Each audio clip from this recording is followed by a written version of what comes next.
I'm Jess. And I'm Wes. And we are the Ontario Wildmen.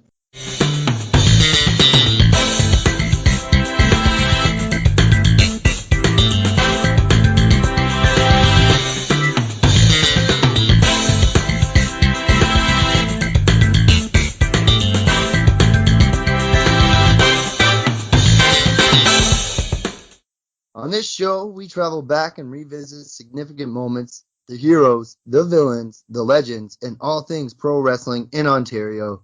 Wes, happy Canada Day, bro. We're back. Happy episode Canada 2. Day, Jesse. You forgot to add that we also celebrate me because, I'm special. Oh, God. Short bus special kind of thing, right? Well, you said it, not me. Yeah.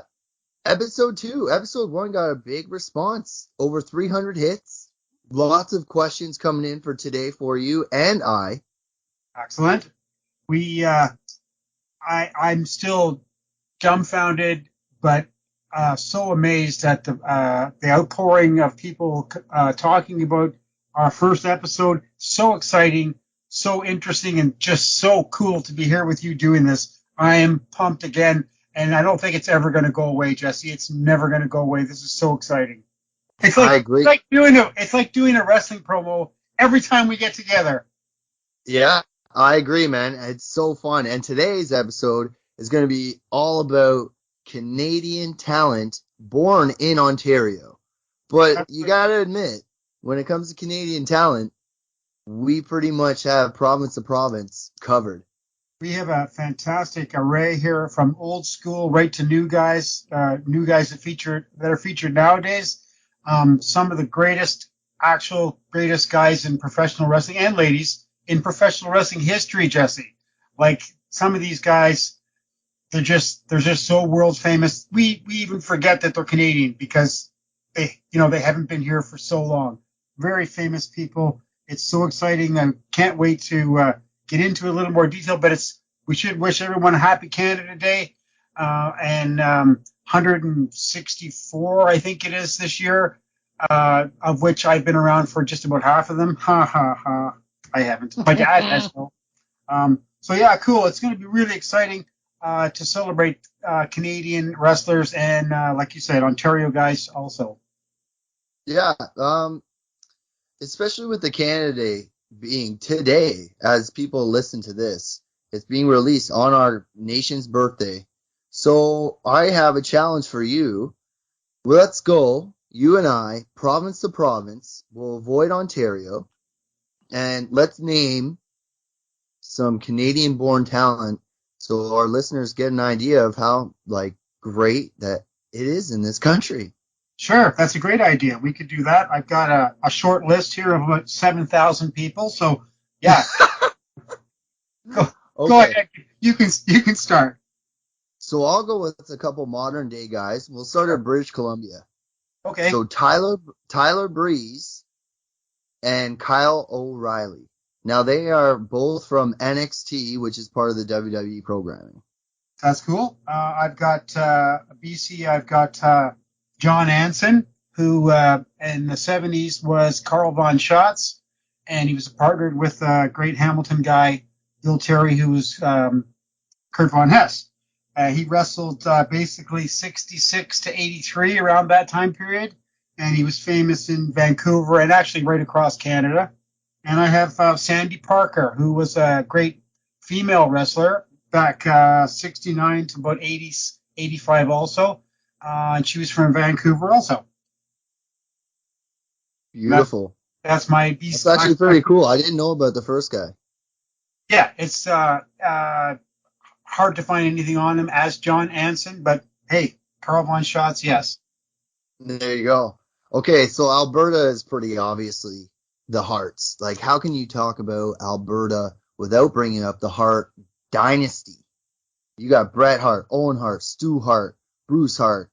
Like, their daughters married wrestlers. But can you name anybody from Alberta that's not a part of the Hart Dynasty? I could probably pull some out. I know the Stomper was Archie Goldie was from Alberta, but I got a good one for you. A guy who would be known as a Canadian, but he was born in Calgary, Lanny Poffo. Oh, the Macho Man's brother. Yeah, so his dad must have been campaigning for Stu at the time, and hey, Wow. I didn't yeah, know that Lanny Poffo was Canadian. yeah, he's That's actually pretty cool. he was probably born here, but he's obviously not Canadian. Yeah, He's yeah, probably a yeah. naturalized citizen of the States. He's not American. Yeah, and I got Um, another one for okay, you. let's hear the other one. Reggie Parks, who was a wrestler and a belt maker, famous belt maker. I don't know which ones he did, but very famous belt maker. He wrestled from he said from Edmonton, and he wrestled from mid 50s to mid 80s. And in his prime, he was known as the man with the cast iron stomach. Great Wow. physique, great wrestler, and yeah, he was a famous belt maker. And I'm gonna have to look into that. I did put up a picture on the Ontario wrestling clippings of the past of some of the belts that he's made. So if anyone wants to check that out, they can. I'm first in line on that because I didn't know that. Okay, so I'll throw another modern day guy at you, Jinder Mahal. So he's from WWE. Okay. He was part of 3MB, which is they did 3MB, this a little rocker gimmick, 80s rocker gimmick. But then he came back and he was just jacked, like completely body changed, and does the typical Indian guy gimmick for a Canadian, which Okay. is unfortunate because he's actually pretty good. I don't mind him. And he's still active? Yeah, on and off, I think. I Okay. haven't seen him in a while. You never know. WWE just released like 30 people in Yeah. the last like month, so who knows? I can't keep up anymore. Okay, Saskatchewan, hit me. Saskatchewan, not too many. I've got an old timer, Johnny Foti, Foti, from Regina, Yeah, I've heard of and, him. and he appeared a lot in Ontario and a lot Yeah. in Michigan. Unfortunately, I think he died in a car crash in the like late 60s. So his career was probably cut short. Slender build guy. The usual at the time frame, probably 225, 5'10", but complete face. He was a face, no doubt about it. Good looking guy, Johnny Foti, and I've he heard of him he actually. worked for Stampede a lot too, right Oh, across. okay. Yeah, back in the day. I And got Roddy Piper, oh, how could I forget Mr. Piper? right? I don't even have him on my list. Well, I have to thank the A&E documentary program for telling me he was born there. So shout out to them for giving me that one. I've also heard, well, especially back, you know, maybe 20 years ago, 25 years ago, he was born in Toronto. He was born here. He was born there. So there's been a lot of stories, but I think the probably the real deal for him is that he was born in Saskatchewan. Yeah, and he's one of the best of all time. I actually started PVRing the Mid-Atlantic 1982 stuff on the WWE Network, and I watched him versus Jake Roberts in the Mid-Atlantic show, and I'm just like, after he cuts a promo, and I'm just like, my God, like wrestling is not the same, you know? Yeah, the strengths back then, especially for Mid Atlantic, but everywhere, was the personalities of the people, not scripted, not written down 6 months in advance. I mean, they sort of knew where the storyline was going, but come on, like a guy like Piper cutting promos at Mid Atlantic, just cream of the crop, no Yeah. problem. Well, this one should be easy for you since you just recently moved there. Yeah. Manitoba. Well, I do have some Manitobas. I've got famous wrestler, although he wasn't really that famous, but he was around, but more famous because he was a promoter in Vancouver after the Kaniski thing. Al Tomko, who had All Star Wrestling out of Vancouver for years. Yeah, the promotion wasn't the greatest. Yeah, it wasn't this, it wasn't that, but it was competition for the WWE. It was one of the last promotions to die and get swallowed up. Al Tomko was born in Winnipeg. He wrestled like from mid 50s to late 80s. Bit of a legacy with his sons and stuff. Also, I have from Winnipeg, Manitoba, an old timer called Ole Olsen, and he wrestled mostly around Winnipeg. He was a fireman, wrestled right across Canada, wrestled for Stu Hart, was one of the quote not strongmen, but policemen of the promotion. And he wrestled from 48 to 67. So yeah, it's a real old timer, Ole Olsen. And that's not to be confused with the Ole Olsen who wrestled for Tomko's promotion while he was going. And that's my Western Canadian. Oh, Moose Morowski from Winnipeg also. There you go. Yep, wrestled right across Canada, also in the States, Texas, big in the late 60s, early 70s. And he wrestled also for the Wildmen for a bit in the early 80s, 82 or 83.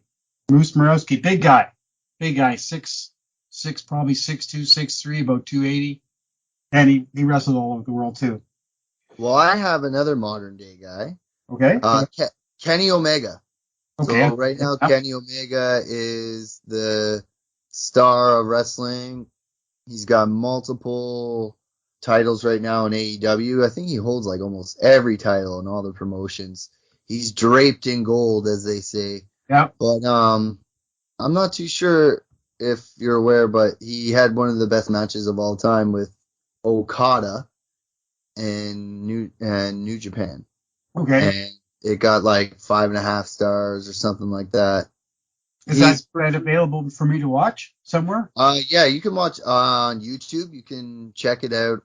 Kenny Omega he's the draw right now. And I was like, I was hemming and hawing about him. Mm-hmm. But the match that won me over was Kenny Omega versus Rey Fenix on AEW Dynamite. My God. I was like, this is unbelievable. An athletic display of like anything I've never seen. So I'm like, I'm kind of on board depending on who he faces. I think that the person who does beat him is going to be the future star of that company. But right now he owns every single title from every single promotion. So, he's best friends with the Young Bucks and Cody, and they all own the promotion and they're all in it together. But I mean, they're putting out a product and they're giving WWE a run for their money, and it's the first time since WCW that it's ever happened to Vince McMahon. Okay. And in some cases, AEW is blowing them out of the water, and Kenny Omega is a big part of that. Excellent. We'll have to be on the lookout. I'm not on the lookout for him, but I will have to be. I'll take your advice and check that out. Thank you. Yeah, you have to check him out. Like, if you want to check anybody from modern day wrestling, buddy, you have to check out Kenny Omega. Cool. Okay, we're going to skip Ontario for obvious reasons because that's what our show is about today. Let's keep moving. Quebec, a rich professional wrestling history. Like, it's a historical dream down there when it comes to pro wrestling. Andre started there in Canada. I mean, the town is unbelievable. So who do you got from Quebec? I got quite a few from Quebec. I got Tiger Joe Tommaso, Tweet. He was famous for wrestling in the WWA in the 70s. He started in the early 60s, but he claimed to fame was as a manager at Stampede when Ed Whalen was there. Mm-hmm. Not a very famous guy, but still worked the territories, still worked all over the place. I see on Facebook now there's a picture of I think they're called the Assassins for the WWA Tag Team Championship belts in the late 60s. And there's a tall guy and a short guy. Tall guy is Guy Hill, who turned out to be the other Stomper, or Jerry Valiant eventually. And the short guy is Tiger Joe Tommaso. He used to play with, he heard bird noises like tweet, tweet, tweet, tweet, and Ed Whalen used to make fun of him. So that's, yeah. And he was a pretty good manager, and he was slowing down, so he was, getting ready out of the ring kind of thing, so he kept his name in there. Quebec, I have another Quebecer here, a guy who may have won one of the big belts at the time, Stan Stasiak's from Quebec. And he was, of course, WWF World Heavyweight Champion, held the belt for 7 days, still held the belt. His name's enshrined in history. I mean, Yep. he wasn't a slouch. Certainly he wasn't a muscle man, or he was never at peak of physical condition like anything. But man, the guy wrestled for a long time, and he held one of the big three. Yeah, holding a belt for the WWF, Vince McMahon's dad, senior. That's a huge deal because New York was like a massive territory. It's like New York and St. Louis were, I think, 1 and 2 in my opinion. They were big, and I think that Vince Senior liked some of the Canadian guys, so he also had another Quebec guy wrestle for him and hold the championship belt. Was Tarzan Tyler, who's from Quebec. He was really big in the 60s in Florida, huge, but he held a tag team belt at WWF back in the early 70s also. Let me see here. I've got a guy named Régent Gagnon, and he wrestled a lot of times as Zeranov Leboeuf, and had a bit of a reputation as a tough guy, rough guy, but he also ended up his career as Igor Volkov out in Tomko's promotion in Vancouver, and I think he did a season with Dave, and I think that this is the Igor Volkov that was on the final tour of the Wildmen's tour of Newfoundland when, unfortunate, the three guys passed away in a car accident. Yeah. That's it for my Quebec, guys. Go ahead. Well, I mean, you missed out on a lot. I have to put you in your place a little bit here. What about Gino Brito Sr.? Gino Brito, the Rougeau family. The Mountie is from Quebec. There's Jacques Rougeau, right? Yep. The Rougeaus. Pat Patterson. Definitely.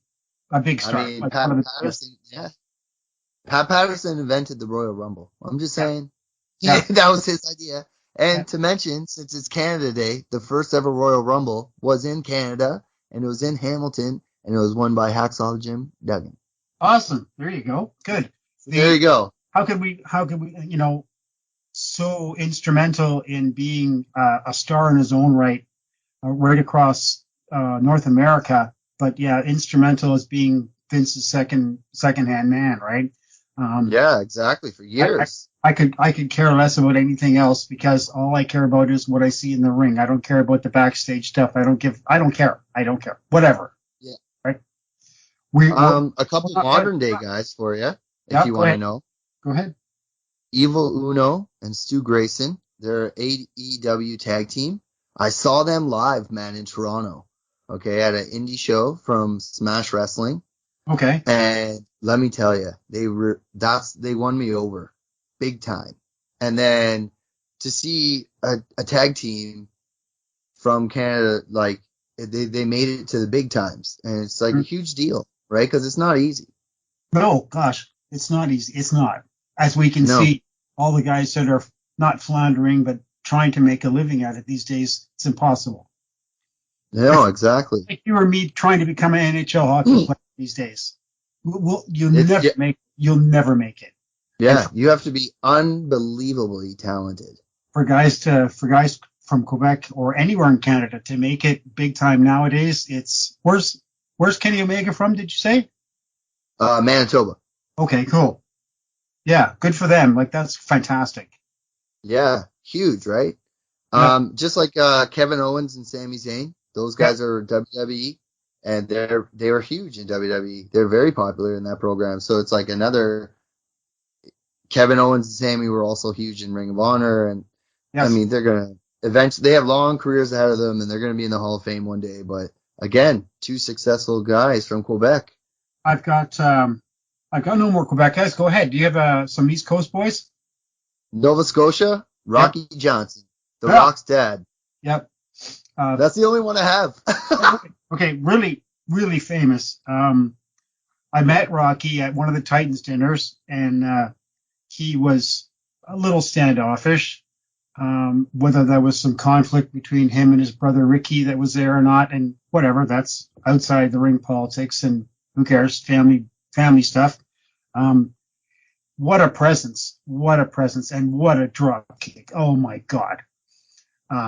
My dad, I never told you this. My dad tells me a story about working in Toronto at this big factory when he was when he first moved to Toronto. So it would be maybe just after the time I was born. So early 60s, mid 60s maybe. And my dad gets the name mixed up, but I'm pretty sure it was Rocky Johnson. My dad always gets, I think it was Bobo Brazil, but I think it was Rocky Johnson because Rocky Johnson had to come to Toronto and was making it, but he was still in that rookie form where you would probably still had to have another job. So he was loading trucks. And my dad said the guy was like muscular beyond belief. So that was really cool. And like I said, my dad said Bobo Brazil. I don't think it was. I think it was Rocky Johnson, but yeah, cool. I've got where's my Nova Scotia? Yes, I do. Gito Mongol, born in Nova Scotia, known otherwise as the Skunk Man, one of the guys who grew up training with Waldo Von Erich and Baron Cicluna and the Wildman Dave McKigney. He moved eventually to the States and trained guys. I think he trained Zabisco. I think he trained couple other guys. Shane Douglas, I think he trained. I think him along with Dominic DiNucci, right? Yeah, DiNucci trained. I know had a hand in Douglas. Yeah, I got something written down here that I can't read. Yeah, you're a doctor. Can't read your own writing. Yeah, so that's my Nova Scotia. Yeah, Gito Mongol. His name was. I have to look him up. I'm not too familiar with him, so I'm gonna have to look into him. Newton Tatry was his name, and he wrestled for a while out in Stampede as the Skunk Man. That's why he had a pet. Okay, a gimmick, whatever, right? Well, hey, Jake the Snake had a snake. Yeah, it's a crazy gimmick, but I mean, there's been pigs. Bulldogs had a bulldog. Bulldogs, pigs. There's been like chickens. I mean, actually, the Kelly twins from Ontario. Yeah. They wrestled for a time as hillbillies, and they used to bring a chicken to the ring and used to set it on the turnbuckle. How did they get it to stay still? Can you not? I don't. No, I can't. Let alone your fascination. Can you imagine just seeing a chicken sitting there? Your fascination with the bears. Yeah. Well, you know what? I love it, right? Because bear wrestling it was so popular in Ontario. And we'll talk about it a bit today. But, it's something that would never happen today. Animal activists would be all over that. It could never happen. Like, people would bring a chicken out and it'd be a rubber chicken. Like they pretend some guy would be working his gimmick, pretending it's alive or something, and stay there, Roddy, Rooster. Oh God, oh my. Were you at the show?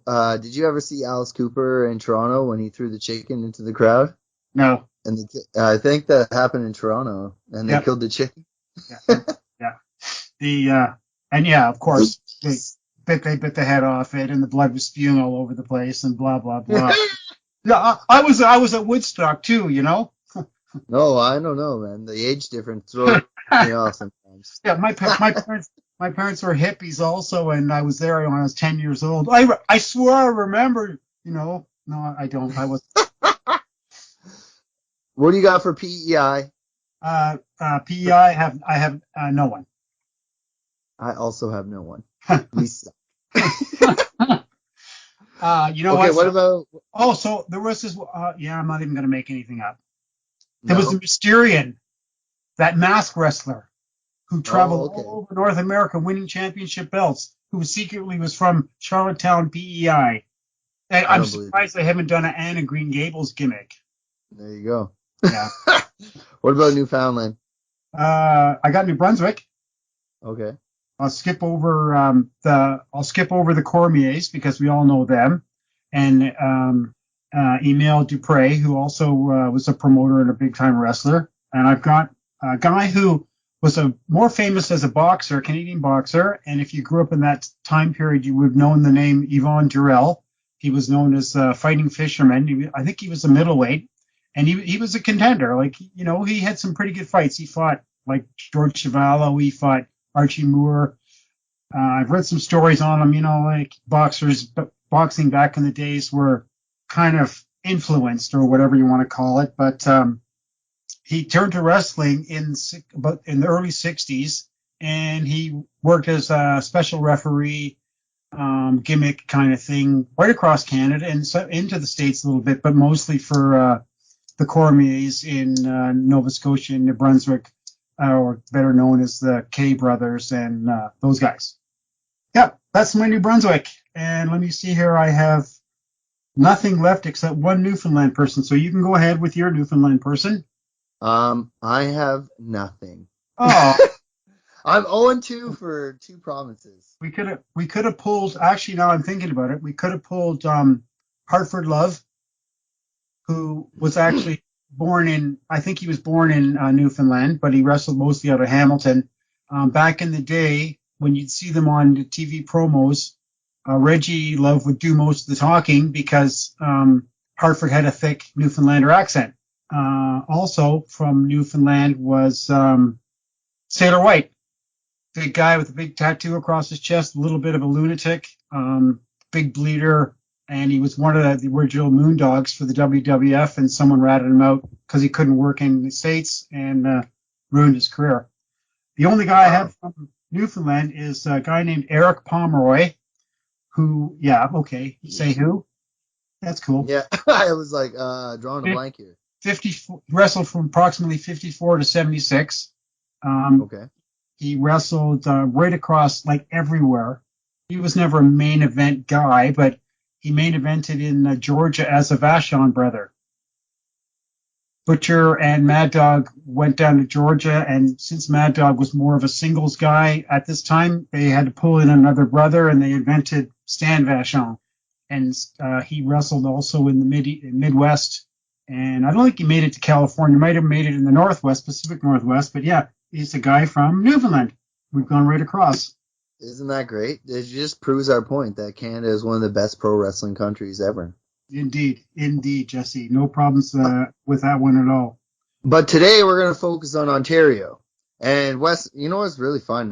When I was doing my research, I found out within Ontario, there was a massive fan networking system between all you fans in Ontario, including yourself, sir, which I've come across some of your old work with Terry Dart.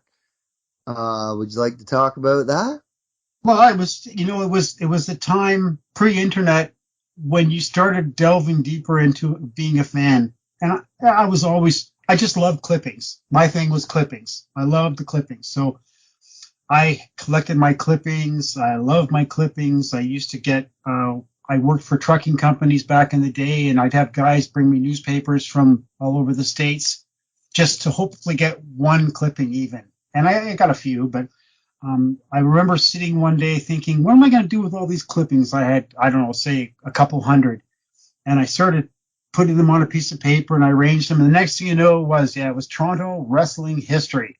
And I worked at a company where I could use the free photocopy machine, copied them all up. I think it was early 70s to the early 80s. So there's probably about 10 of them. And I thought they were the coolest thing ever. You know, not everyone.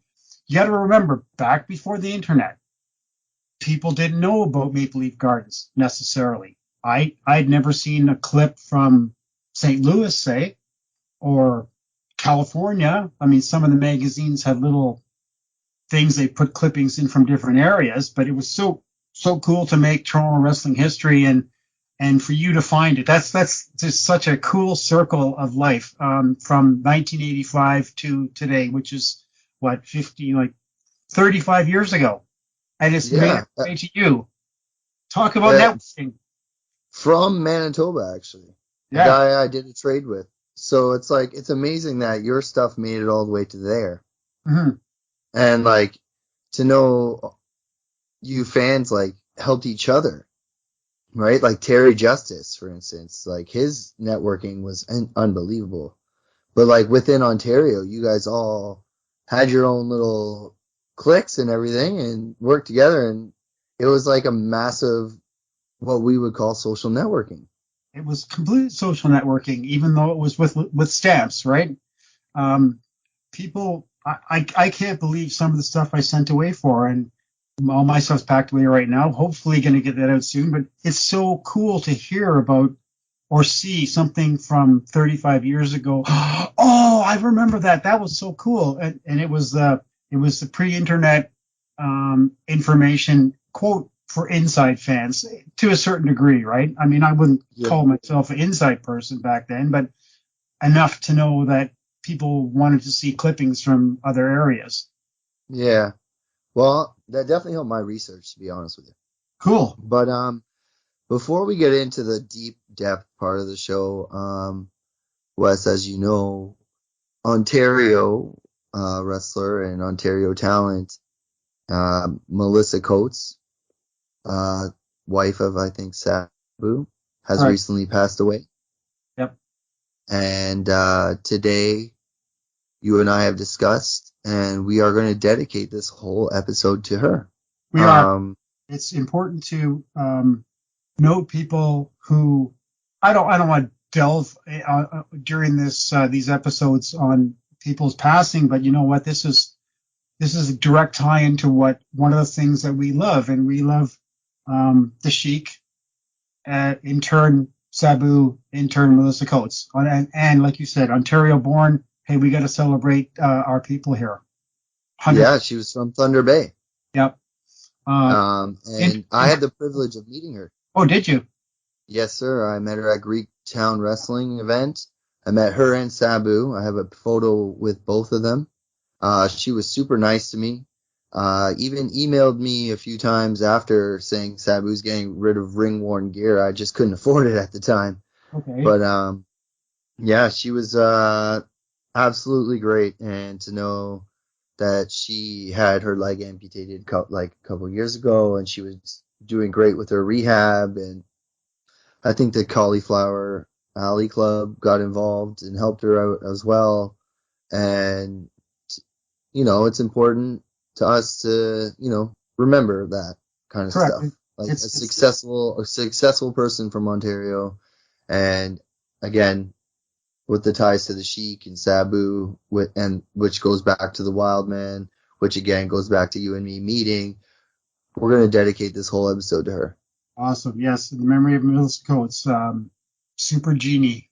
Yeah, that's sad. Super Genie. That's right. Make sure you hit our sponsor, Manscaped. Use the code Dynasty20 and you will save on 20%, on your order plus free shipping. And while you're visiting Manscaped, make sure you check out the Performance Package 4.0. In this package, you'll find the Lawnmower 4.0, the Weed Whacker, Crop Preserver, Crop Reviver, Boxer Briefs, and a Shed Travel Bag. The travel bag's cool. I love the travel bag that I got from Manscaped. And you're going to love it all. The Lawnmower 4.0 is a great piece of machinery. It does the work. It gets you clean where you need to be. The Weed Whacker is great for keeping the nose and ears cleaned up and everything else. You're going to love all their products, the Crop Preserver, the Crop Reviver. They have all kinds of deodorants and powders and gels and what have you. Go check them out, manscaped.com. You're going to want to just buy it all. Just buy everything. But right now, get the Performance Package 4.0 that will get you started with the Lawnmower 4.0, the Weed Whacker, and a sampling of some other products, including that great travel bag. The travel bags, I'm telling you, everywhere I go, my toiletries are in this travel bag. You're going to love it. So go, manscaped.com, get the Performance Package 4.0, and make sure you use the promo code DYNASTY20, DYNASTY20. You will save 20% and get free shipping. You're going to want to do it. Go now. Get the Performance Package 4.0. Use Dynasty20 to save some money, and then you can thank me on the backside. You're going to love it.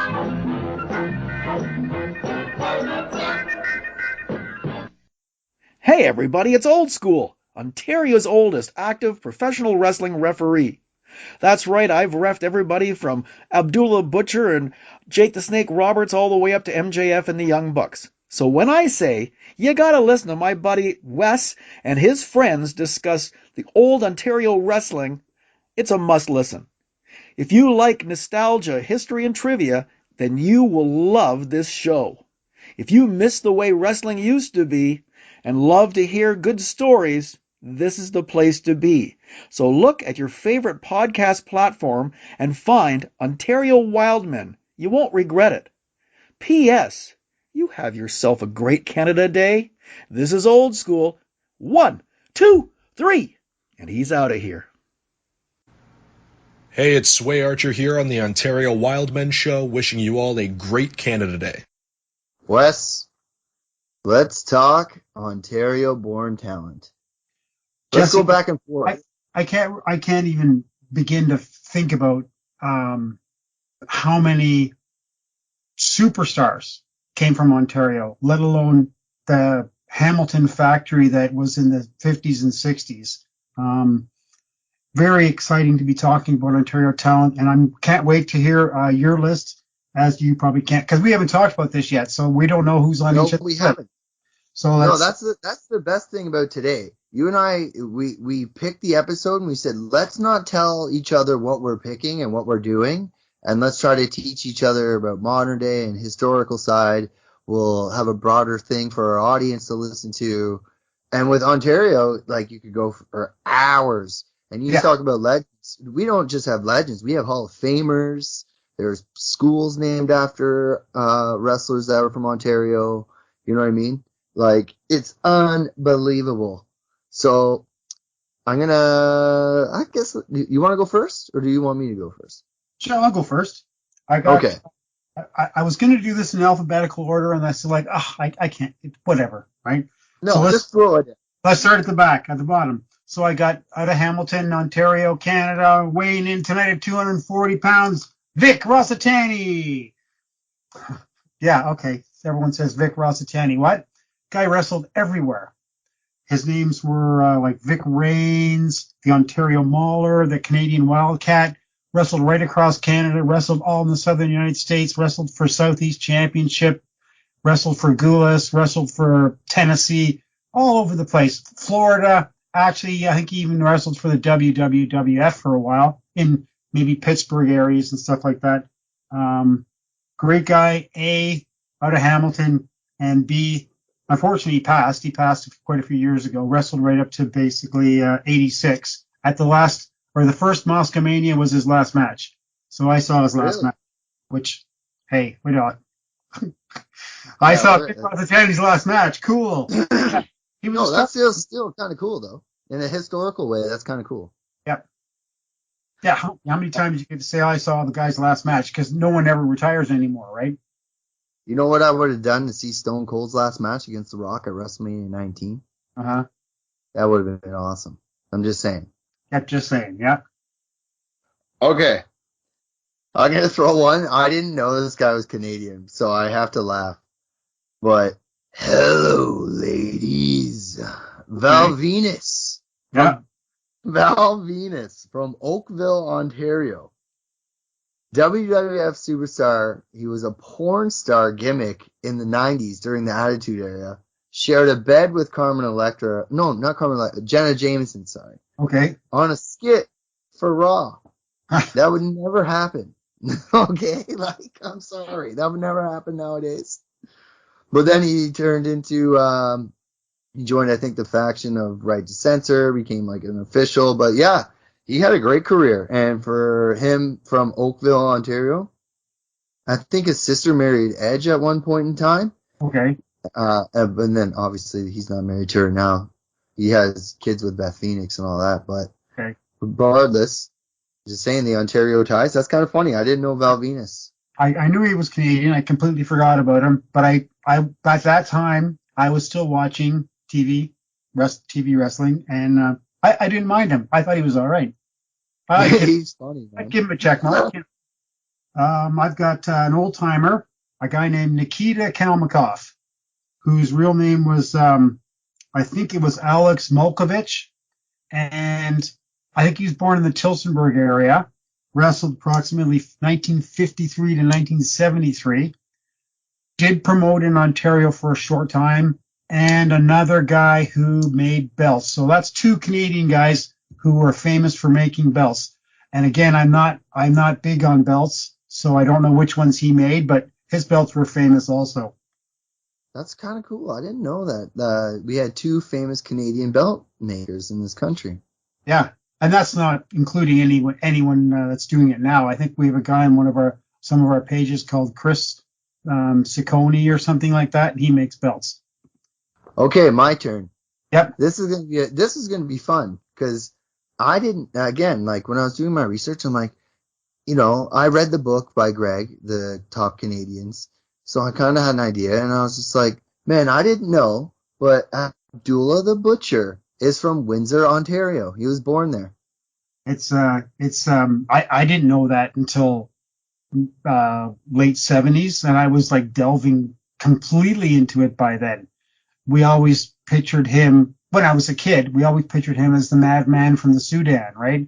And Yeah, you got to figure, though, you think about it, well, you wouldn't, but I would. I saw him in the 70s from Calgary. I saw him in the 70s from Vancouver, and I saw him in the 70s from both Ontario and Quebec. So only stands to reason the guy's a Canadian guy. He's working in every territory in Canada, right? hmm Yeah, the madman from Sudan, Abdullah the Butcher. yeah. His rival with Bruiser Brody is legendary, Yeah. like legendary. Did they ever come to Toronto? That rival? No, they never wrestled in Toronto. I think, well, Brody only worked one card in Toronto. One. Which one? Do you know which one? It was a card where the bunch of the boys were coming from Japan and they stopped over. 82 maybe. Baba and Saruda were here, and they were on their way to Detroit to get the Sheik's tag team titles from a tournament, which happened, I think, the night or two later after that card in Toronto. Oh, okay. Dory Funk Jr. was on the card. Saruda, pretty sure it was Saruda. It might have been Sakaguchi, but Saruda and Baba and Brody and Abdullah, I think, was on the card also, but they didn't face each other. Wow, man. Imagine seeing that. One card. And, yeah, and there is YouTube out there of it. Wow, I'm gonna look into that. I got Paul DeMarco, another Hamilton guy, wrestled 1960 approximately to 1986. He ended up turning into a Russian guy, Gordienko, I think was his ring name. He worked for the AWA his last few years. He was really famous in San Francisco. He worked a lot there. His middle name was Paul DeMarchi, I think it was, Italian guy. And out of Hamilton again. I mean, Yeah, Hamilton's a pretty rich city. we can make a whole episode out of Hamilton. Like, just crazy. But yeah, go ahead. Your turn. I'm waiting. All right, I'm going back to the Attitude Era with test Yeah, from Whitby, Ontario. right I from mean, your hometown. the most famous thing I remember him for is him in that angle with Stephanie McMahon, and they were gonna get married, and Triple H came out, and that's when he took Stephanie to Vegas, and Stephanie was passed out, and oh yes, I do, I love Triple H, and they got married, and then Okay. McMahon Helmsley era started. I think I would have seen him on TV, but I can't remember right now. Like, what was his era? The Attitude Era, he was with Test and Albert. He was around during the Invasion era, so after WCW was purchased by Okay. WWE, like Okay. for real, he was still around then too. He's not with us anymore, but Yeah. I think Demons or whatever. Mm-hmm. Cool. Yeah, I would have seen him then. Jesse, I feel bad. I mean, I'm embarrassed a little bit as a fan that I can't say I've seen some of these people, or I can't remember. But that's okay. I'm a little bit older than you. My Yeah, brain. but this is why we do this, right? It's like Yeah. I'm learning too. I'm learning a lot this episode myself, so I'm like, all right, let's keep going. Okay. Next, I got another Hamilton guy. This is Hamilton. Johnny Powers. Okay. Crazy famous. The guy was, as a wrestler, he was all right. But I think most times he was the promoter or in charge of the book, and he put himself over, which is cool. I mean, he ruled the roost in the Great Lakes area in the 70s, took his IWA down to the Carolinas and tried to keep that going. Famous stories with Donnie Fargo getting stopped by the cops going, oh, just phone JP, he'll get me out. And but Powers was awesome as a promotion, as a businessman, right? I mean, he owned gyms, he owned all sorts of stuff, right or wrong, whether he took someone or not, hey, business is business. But his promotion of when he had the NWF in the early 70s, and he sold the belt, the title, everything to Antonio Inoki. It was a big deal. Inoki wanted to have a North American heavyweight championship belt. So he bought Powers Promotion so he could have a belt. Defended it here for not even a year, and then took the belt back to Japan, which in turn, I think it turned into one of the Triple Crown belts of Japanese fame. Powers was really instrumental in making films of the shows and selling them abroad. He's one of the first guys to do that. Great businessman. I talked with him at one of the Titans dinners. Yeah, I had him sign something for me, and I asked him about one of the big shows they put on where there was like 25 matches all day in a baseball stadium. And he said, yeah, lost a lot of money, but put a lot of guys over. As a businessman, I did what I had to do, right? So Yeah. Powers was pretty cool. His career was about only 20 years, like early 60s to early 80s. And he also did one appearance for the Wildman. And we're going to talk about that on another Wildman episode because it's pretty cool. I just found this out like 3 weeks ago. And this is another thing that's cool about wrestling history is, oh, I didn't know that. How come I never knew that? Why didn't someone tell me that before? Some of this stuff is so cool and so interesting for even the casual fan, right? But your turn. Go ahead, Jeff. No, you're right though about that, and especially it being Canada Day, like today, it's cool to actually highlight these kind of guys' careers.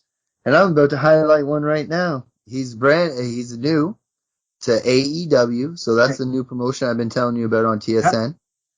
All Ego Ethan Page. Okay. From Hamilton, Ontario.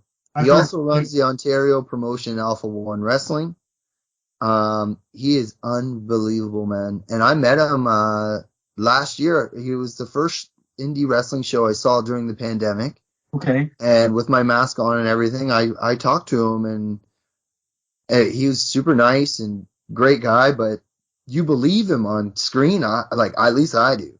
Okay. And, like, he's cutting promos, and again, another guy if I think that you should look into is him for sure. Like, he has a coffin match coming up with Darby Allin on AEW, and buddy, that match is going to be unbelievable.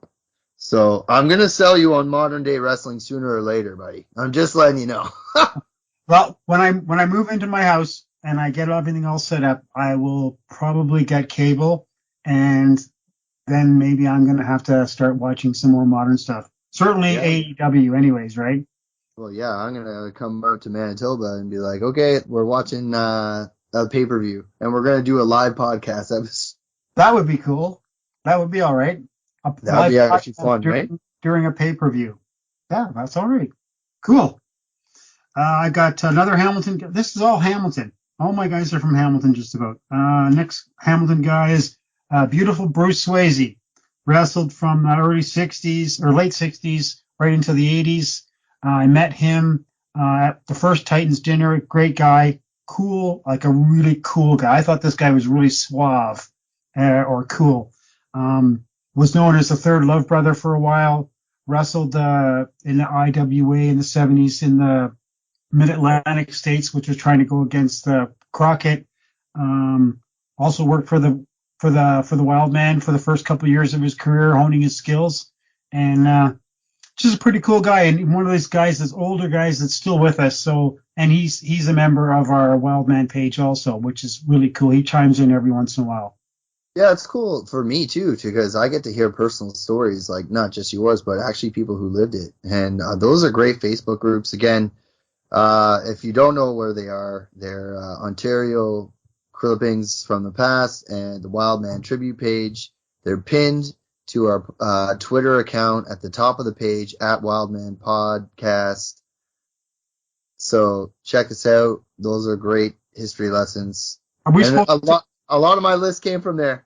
Are we supposed to say something about like, share, and comment? Yes, you can do that too if you want. My wife watches YouTube videos on gardening and God knows what else, and they always say, oh, don't forget to like, share, and comment. You're hilarious. Okay. I don't know how we can make an Ontario list without this name I'm about to say. Frank Tunney. Okay. Born in Markham. Yep. Frank Tunney, we talked about him last episode. He's the heart and soul of Toronto wrestling, in my opinion. He ran Maple Leaf Wrestling for over 50 years, I think. Right? Well over 50 years, yeah. Yeah. I mean, come on. Right until his death. And then his nephew Jack took over. He died in May of 83. Yep. And he would have been at the Gardens right at the start, basically. So, yeah, 30s to 80s, like over 50 years. Yeah. And you know what? Like, like I said, it's hard to make a list about Canadians like that deal with wrestling, but strictly in Ontario without mentioning Frank Tunney, because without him we wouldn't have seen Ric Flair, Angelo Mosca, Sergeant Slaughter, like the whole Mid-Atlantic era happened because of him. Whipper Watson's career was because of him. So we owe a lot to Frank. Everything is basically because of Frank, because of his tenure, because he was around for so long. And we should, when we plan our next episodes, we should always say something about Frank every episode, if possible, that pertains to whatever we're talking about. And we will, because we've got stuff planned for some of our shows coming up. It has everything's to do with Tunney. Practically everything we'll be talking about will be attached somehow to Frank Tunney. I agree. Cool. I've got a couple of interesting ones here. Another person, Canadian, and I think this guy's from Ontario, but I'm not sure if he was born in Ottawa or in Hull, and that's Monsieur Oriel Perez. Oriel Perez? You know who that is? No. Owned a WWF title belt for a while. Really? Ivan Koloff. Wow. Yep. I think he was born in either Hull or Ottawa, and I'm just assuming I'm just going to put him in. I'm saying he was born in Ottawa. Or Ottawa. Yeah. Awesome career, 65 to 92.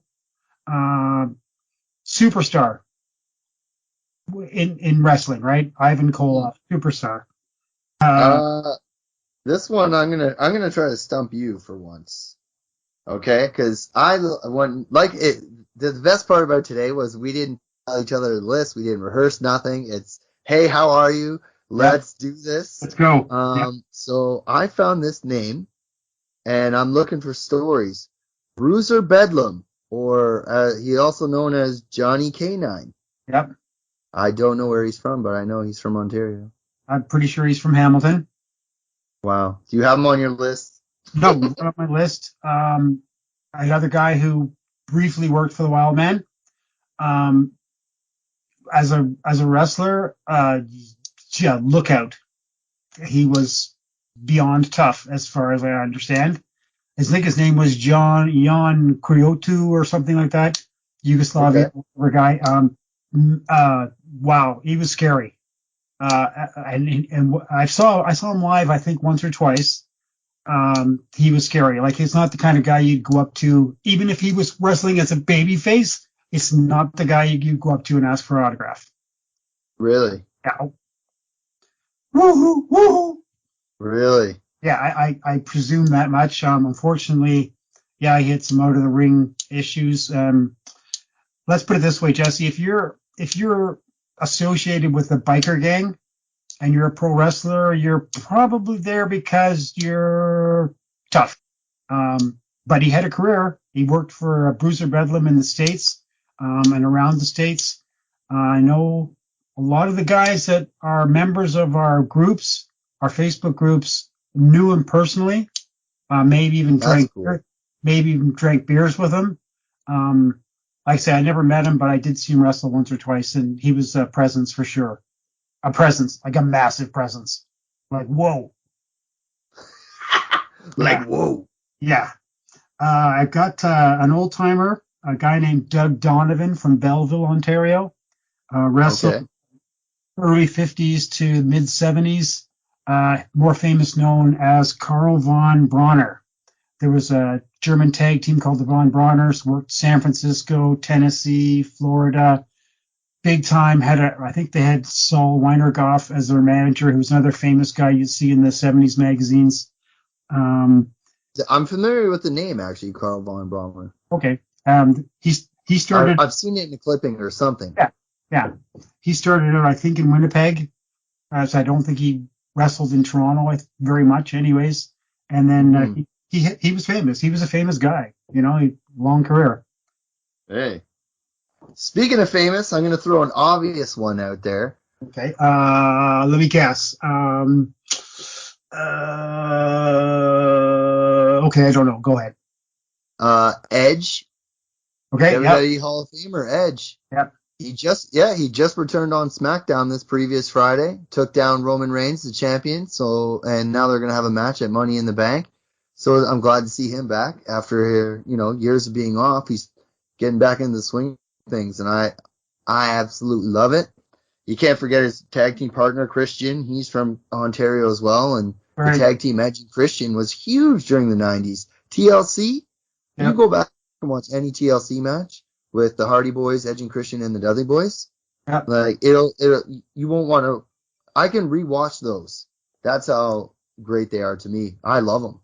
I love seeing pictures of those guys when they were starting out with their skinny little arms and their skinny little bodies. It's pretty cool. Then they were big guys. They were tall, right? They weren't like shrimps. But yeah, it's really cool to see the Ontario guys that you can remember when they were starting out on the indies around town, like with Ron Hutchinson and stuff, right?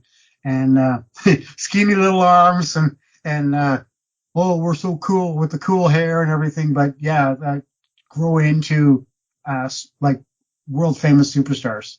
Yeah, I love their catchphrase too.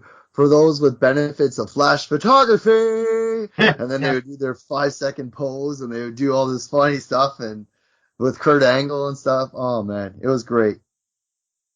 Cool. I've only got a couple more. Yeah. Why, do you got lots more? Oh my God. Yeah, I'm gonna stump you today then. I just stopped. Frankie Lane, Cowboy Frankie Lane, was from the London area, wrestled all over North America, actually made a wrestling magazine cover in 1969. Is Frankie Lane the best cowboy wrestler ever? And it's like, no. What?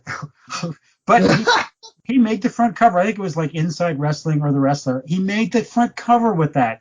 So he must have been popular enough to get that push.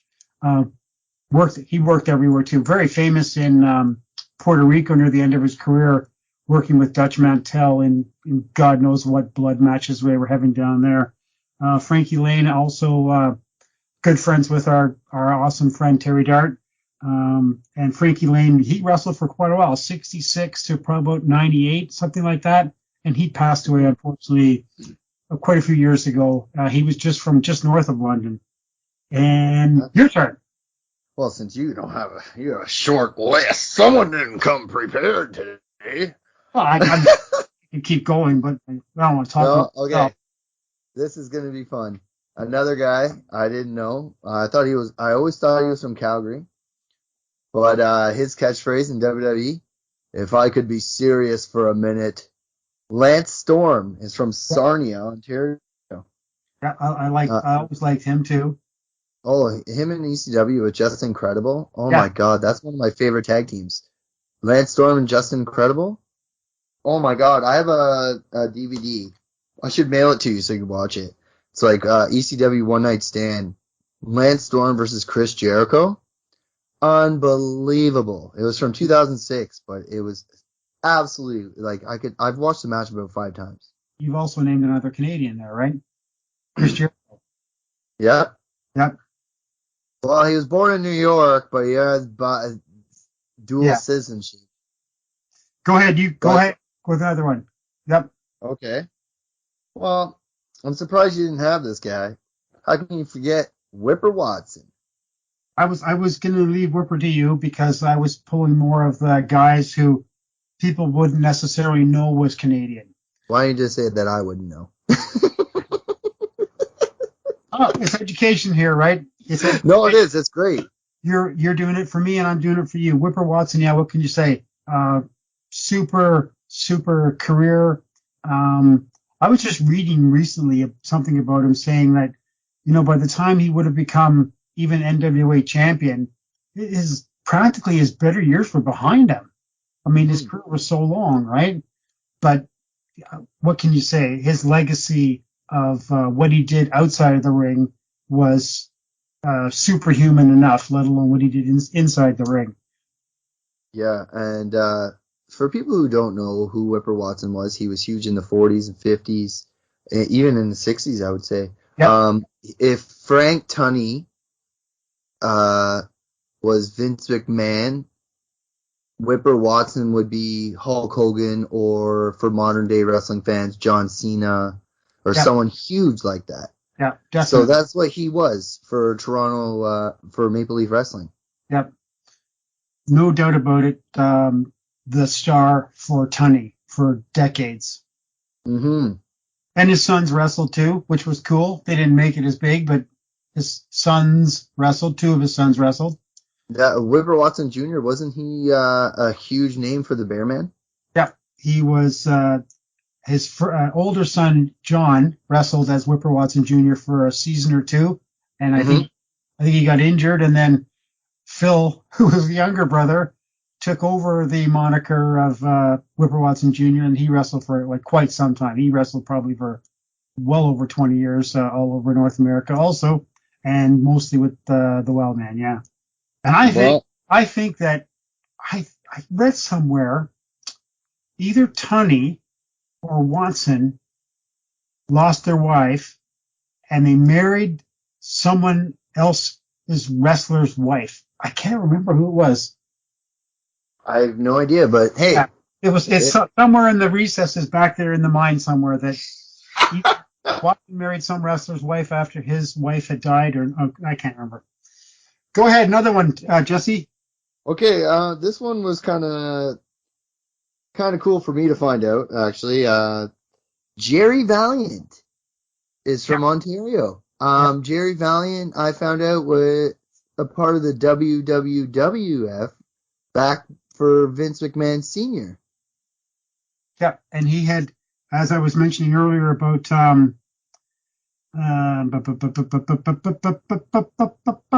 Joe Tommaso. Yeah. Who was born in Montreal. Him and Jerry Valiant or Guy Hill or whatever, he was one of the guys who had like a million names in the ring. He was famous in Toronto in the early 70s as a masked bad guy called the Stomper, not the same Stomper as any other Stompers, but and he was also an assassin here in Ontario for a while before he got unmasked by the Sheik. He had a massive career, and he was like everywhere. Yeah, Jerry Valiant, cool. Looking guy too. I recognize the name mostly with my Bearman clippings I have. Yeah. I see his name a lot. Yeah. It was Johnny. Oh, okay. So that was 3 Valiants, right? Jerry, Johnny, and Jimmy. Yeah, Jimmy Valiant, of course, the famous. Yeah. Sometimes it's hard. That's why I like doing the research, because I was like, the gimmicks throw you off, eh? Like Abdullah the Butcher. I was like, there's no way. But no, he's from Windsor. Yeah. Speaking of Windsor, another huge name that had a hand in training some other WWE guys. Yeah, you already know where I'm going. Where am I going? Scott D'Amore? No. Oh. I was gonna say Killer Kowalski. Oh yeah. Well, yeah. I thought you were going to bring it up to the more Kowalski. Yeah, for sure. What can you say? Another guy that was just a superstar legend. Not even a superstar, just a legend, right? Yep. He trained Triple H too. Yep. Massive career. I saw him wrestle once on a Wildman show. He was slowing down. He was way past his better days, but what a physical specimen in the ring, even when the guy was probably like 55 years old or something.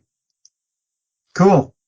Scott D'Amore, though, for everybody that wants to know, he's the current executive vice president of Impact Wrestling. I'm just wanting to let everybody know that. And he's a really great guy. I met him once. I know he was friends with Terry Dart and Hamilton guy or Windsor guy who promoted down there and trained tons of guys. And I should have done more research on him because he's had a great career, both wrestling and training and promoting. Yeah, just like another Toronto guy, we're going to bring him up right now, is Ron Hutchison. He another great Ontario trainer, great Ontario wrestler. Yep. He's from Toronto. He trained everybody. He trained Gail Kim. He trained Trish Stratus, both from Toronto.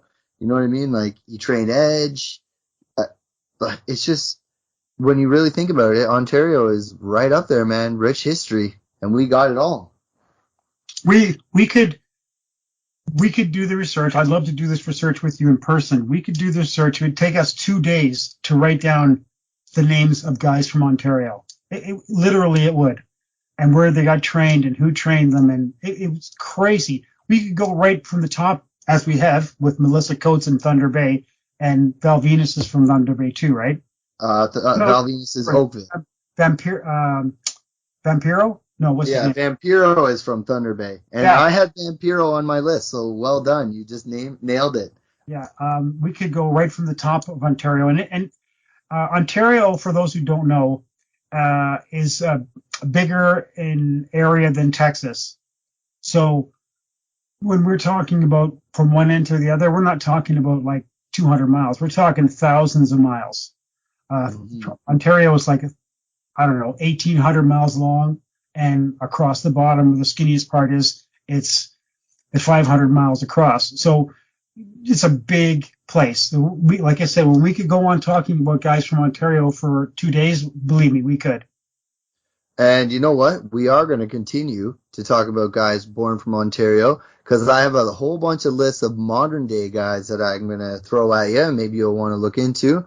But we're going to go to a commercial, and then we're going to continue right where we left off on the Dave Dynasty Podcast and Network. Grand River Tea is proud to be sponsoring the Ontario Wildmen Wrestling Podcast, produced by Dave Dynasty Podcast Network, with Wes and Jess providing the Ontario wrestling historical content. Grand River Tea is providing their tea of choice, Dropkick Yopon. An ancient plant grown wild in the southern United States, Yopon is the only caffeinated plant native to North America. It has been used by Native Americans and early settlers in North America for decades.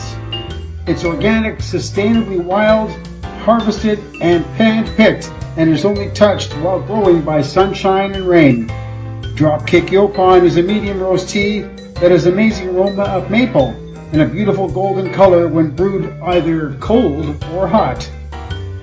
Here at Grand River Tea, we take our sourcing seriously, and we want to reduce our carbon footprint and make our teas as sustainable as possible.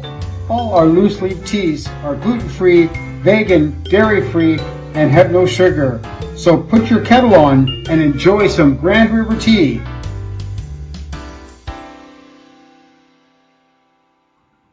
Hey everyone, this is Referee Davin from Championship Wrestling from Ontario, and you're listening to Ontario Wildmen, Ontario Wrestling Podcast with Wes and Jess. And I just want to wish everybody a very happy and healthy Canada Day weekend. Everyone stay safe, and we'll see you at the matches real soon. This is Jules Malone, the Hardcore Princess, and you are listening to Ontario Wildmen, Ontario Wrestling Podcast. And I'm wishing you a happy Canada Day. Stay safe and stay hardcore. Hey everyone, this is your CWO champion, Toaster, from Championship Wrestling from Ontario. You're listening to the Ontario Wildman Podcast with Wes and Jess. Just like to wish everyone a happy Canada Day, and don't forget to spread the butter. Well, we're back celebrating Canada Day with our listeners by naming Canadian-born talent in Ontario. We've covered all the provinces. Now we've been focused on Ontario. And Wes, I'm going to throw a name at you right off the hop. Another modern-day superstar. Can you see my sparkler? I'm holding up a sparkler. Can you see it? No, you're too far because you left me in Ontario for Manitoba. Burn! Ah! Okay, another guy that I think is some modern day wrestling fans will know, Sean Spears in Yep. AEW. He is from the Niagara Falls area, I do believe. I think not St. Catharines, but he says Niagara Falls. He's also known as Ty Dillinger in WWE and NXT. I had the privilege of seeing him face another Ontario-born talent, Bobby Roode. Bobby Roode is from Peterborough. Both of them were in NXT together, which is what is considered the WWE, but now it's kind of like the main show.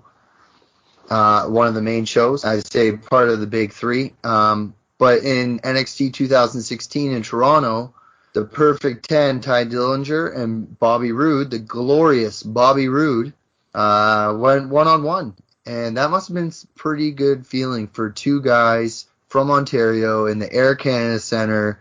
The crowd was hot that night, and I'm telling you, for that match opened the show. I still have pictures of that. I should send you the pictures of Bobby Roode I got from my seat. Yeah, but another two great Ontario guys that fans probably don't even realize that they're right in their own neighborhood. Awesome. Like I said, Jesse, we could go on and on and on and on. So I'll let you go on and on and on. Keep going. Yeah. You brother. Yeah, I want to talk about a lot of modern day guys because we all know Wes doesn't watch modern day wrestling, and it's sometimes unbearable to watch. But I'm trying. But you know a guy that you do like that's from this little era of wrestling and is from I think Bolton, Ontario, is Josh Alexander. Oh, I of all the new guys, I don't know, new guys, but guys that I've seen, I remember the first time I saw him was about 4 years ago in Guelph, and I was like standing beside him going, wow, this guy's not that big.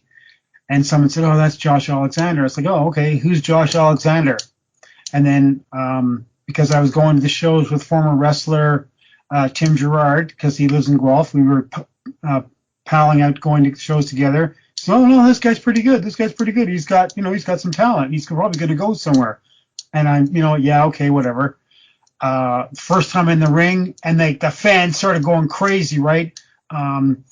Walking weapon, and it got louder and louder, and they, what it's like at the small shows now. The crowd starts chanting, and whether it's boring or whether it's suplex him, or you effed up, or whatever. Yeah. The 3 times I've seen Josh, give me a break. The guy he could go with anybody. Yeah, no, I agree, man. If you have a chance, if anybody has a chance, go watch that Josh Alexander and TJP match, the Iron Man match. Unbelievable. Those guys tore the house down, and their first singles match together absolutely tore the house down in Impact Wrestling. And I'm a huge fan. Met him, super nice guy. Yeah. With him and Ethan Page were All Ego Ethan Page, who's now, like we just talked about. Mm-hmm. They were a tag team together called the North. They were Impact Tag Team Champions. I mean, they represented Canada. They were just, both those guys are great, and I see nothing but great things for those guys in the future. Mm-hmm. Another guy that I see great things for, he's in a good faction right now in Impact Wrestling, and he's from Port Bruce, Ontario. I don't even know where the hell that is, but he's from there. Cody Deaner. Okay, I've heard of him too. Yep. Yeah. He's another guy in Impact Wrestling right now, and he's going places, man. I really think he's gonna get noticed by WWE or AEW, and he'll be on his way, I think. Another guy from Mississauga, you should know, Santino Marella. Yep. Yeah. I don't think I've ever seen him, but refresh me. He did the snake on the hand, where he had his hand, and he cobra, and he hit you in the head. Yeah, lucky you shake your head. No one can see your face, but you're laughing and shaking your head, saying, goddamn modern wrestling. No, I'm not. No, I'm not. No, I'm not. Yes, I am. No, I'm not. A guy I want to bring up. He's from Oshawa. I went to high school with him actually. Michael Elgin. Now, Michael Elgin, he wrestled in Ring of Honor. He wrestled in Japan. He won a championship in Japan. I know right now he's going through a lot of things.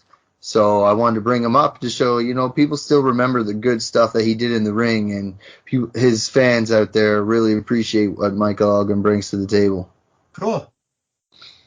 Yeah. So see, I got Oshawa and Whippy covered. I'm not a little biased living in Durham region, no? Yeah. Here's a name that you know, and I hope you have lots of stories. Waldo Von Erich. Oh, awesome guy. I used to live in Cambridge, Jesse, before I moved out to Manitoba, and there was a guy from Cambridge. I'm pretty sure Giza Coleman was from Cambridge. And I don't know if you ever heard of him. No, Around off the top of my head, no, I can't think of that. maybe just one. Oh, I mentioned his name. I'm sure. Hopefully, someone says, "Hey, I know Giza Coleman," but he was on a couple of independent shows that I watched in Cambridge a few years ago. I actually taped a show once with a camera, the whole VCR camera thing, and he was on that show. I think Terry Dart with me to that show, but I can't remember. Waldo Von Erich, yeah, pretty amazing talent. Long career, long career. Canadian guy, which is really cool because he made it big time, right? Mostly famous for having long epic matches with Bruno Sammartino in the 60s. He won some belts, and he traveled all over. Very famous in Australia. Worked for the Wildmen off and on for years. I met him a couple times on one of the Titan dinners. He was so cool, so gracious with his time. He was talking with Robbie from the Highlanders. Okay. Robbie McAllister, I guess. And I was showing Waldo some old clippings from when he started out, and Robbie McAllister said, "Oh, Jesus, the tickets were only $1. How could you make any money?" And Waldo looked at him and said, "It was a job. I made $50 that night. Like, what do you want?" So $50 in 1958 was a lot of money. Really gracious with his time. The guy had some sort of a hearse or something. He was a car mechanic guy. Loved fixing cars, and he had some massive kind of hearse or something, or a limo that he used to drive around on. Also, he used to have a really cool Porsche. So obviously, he saved his money.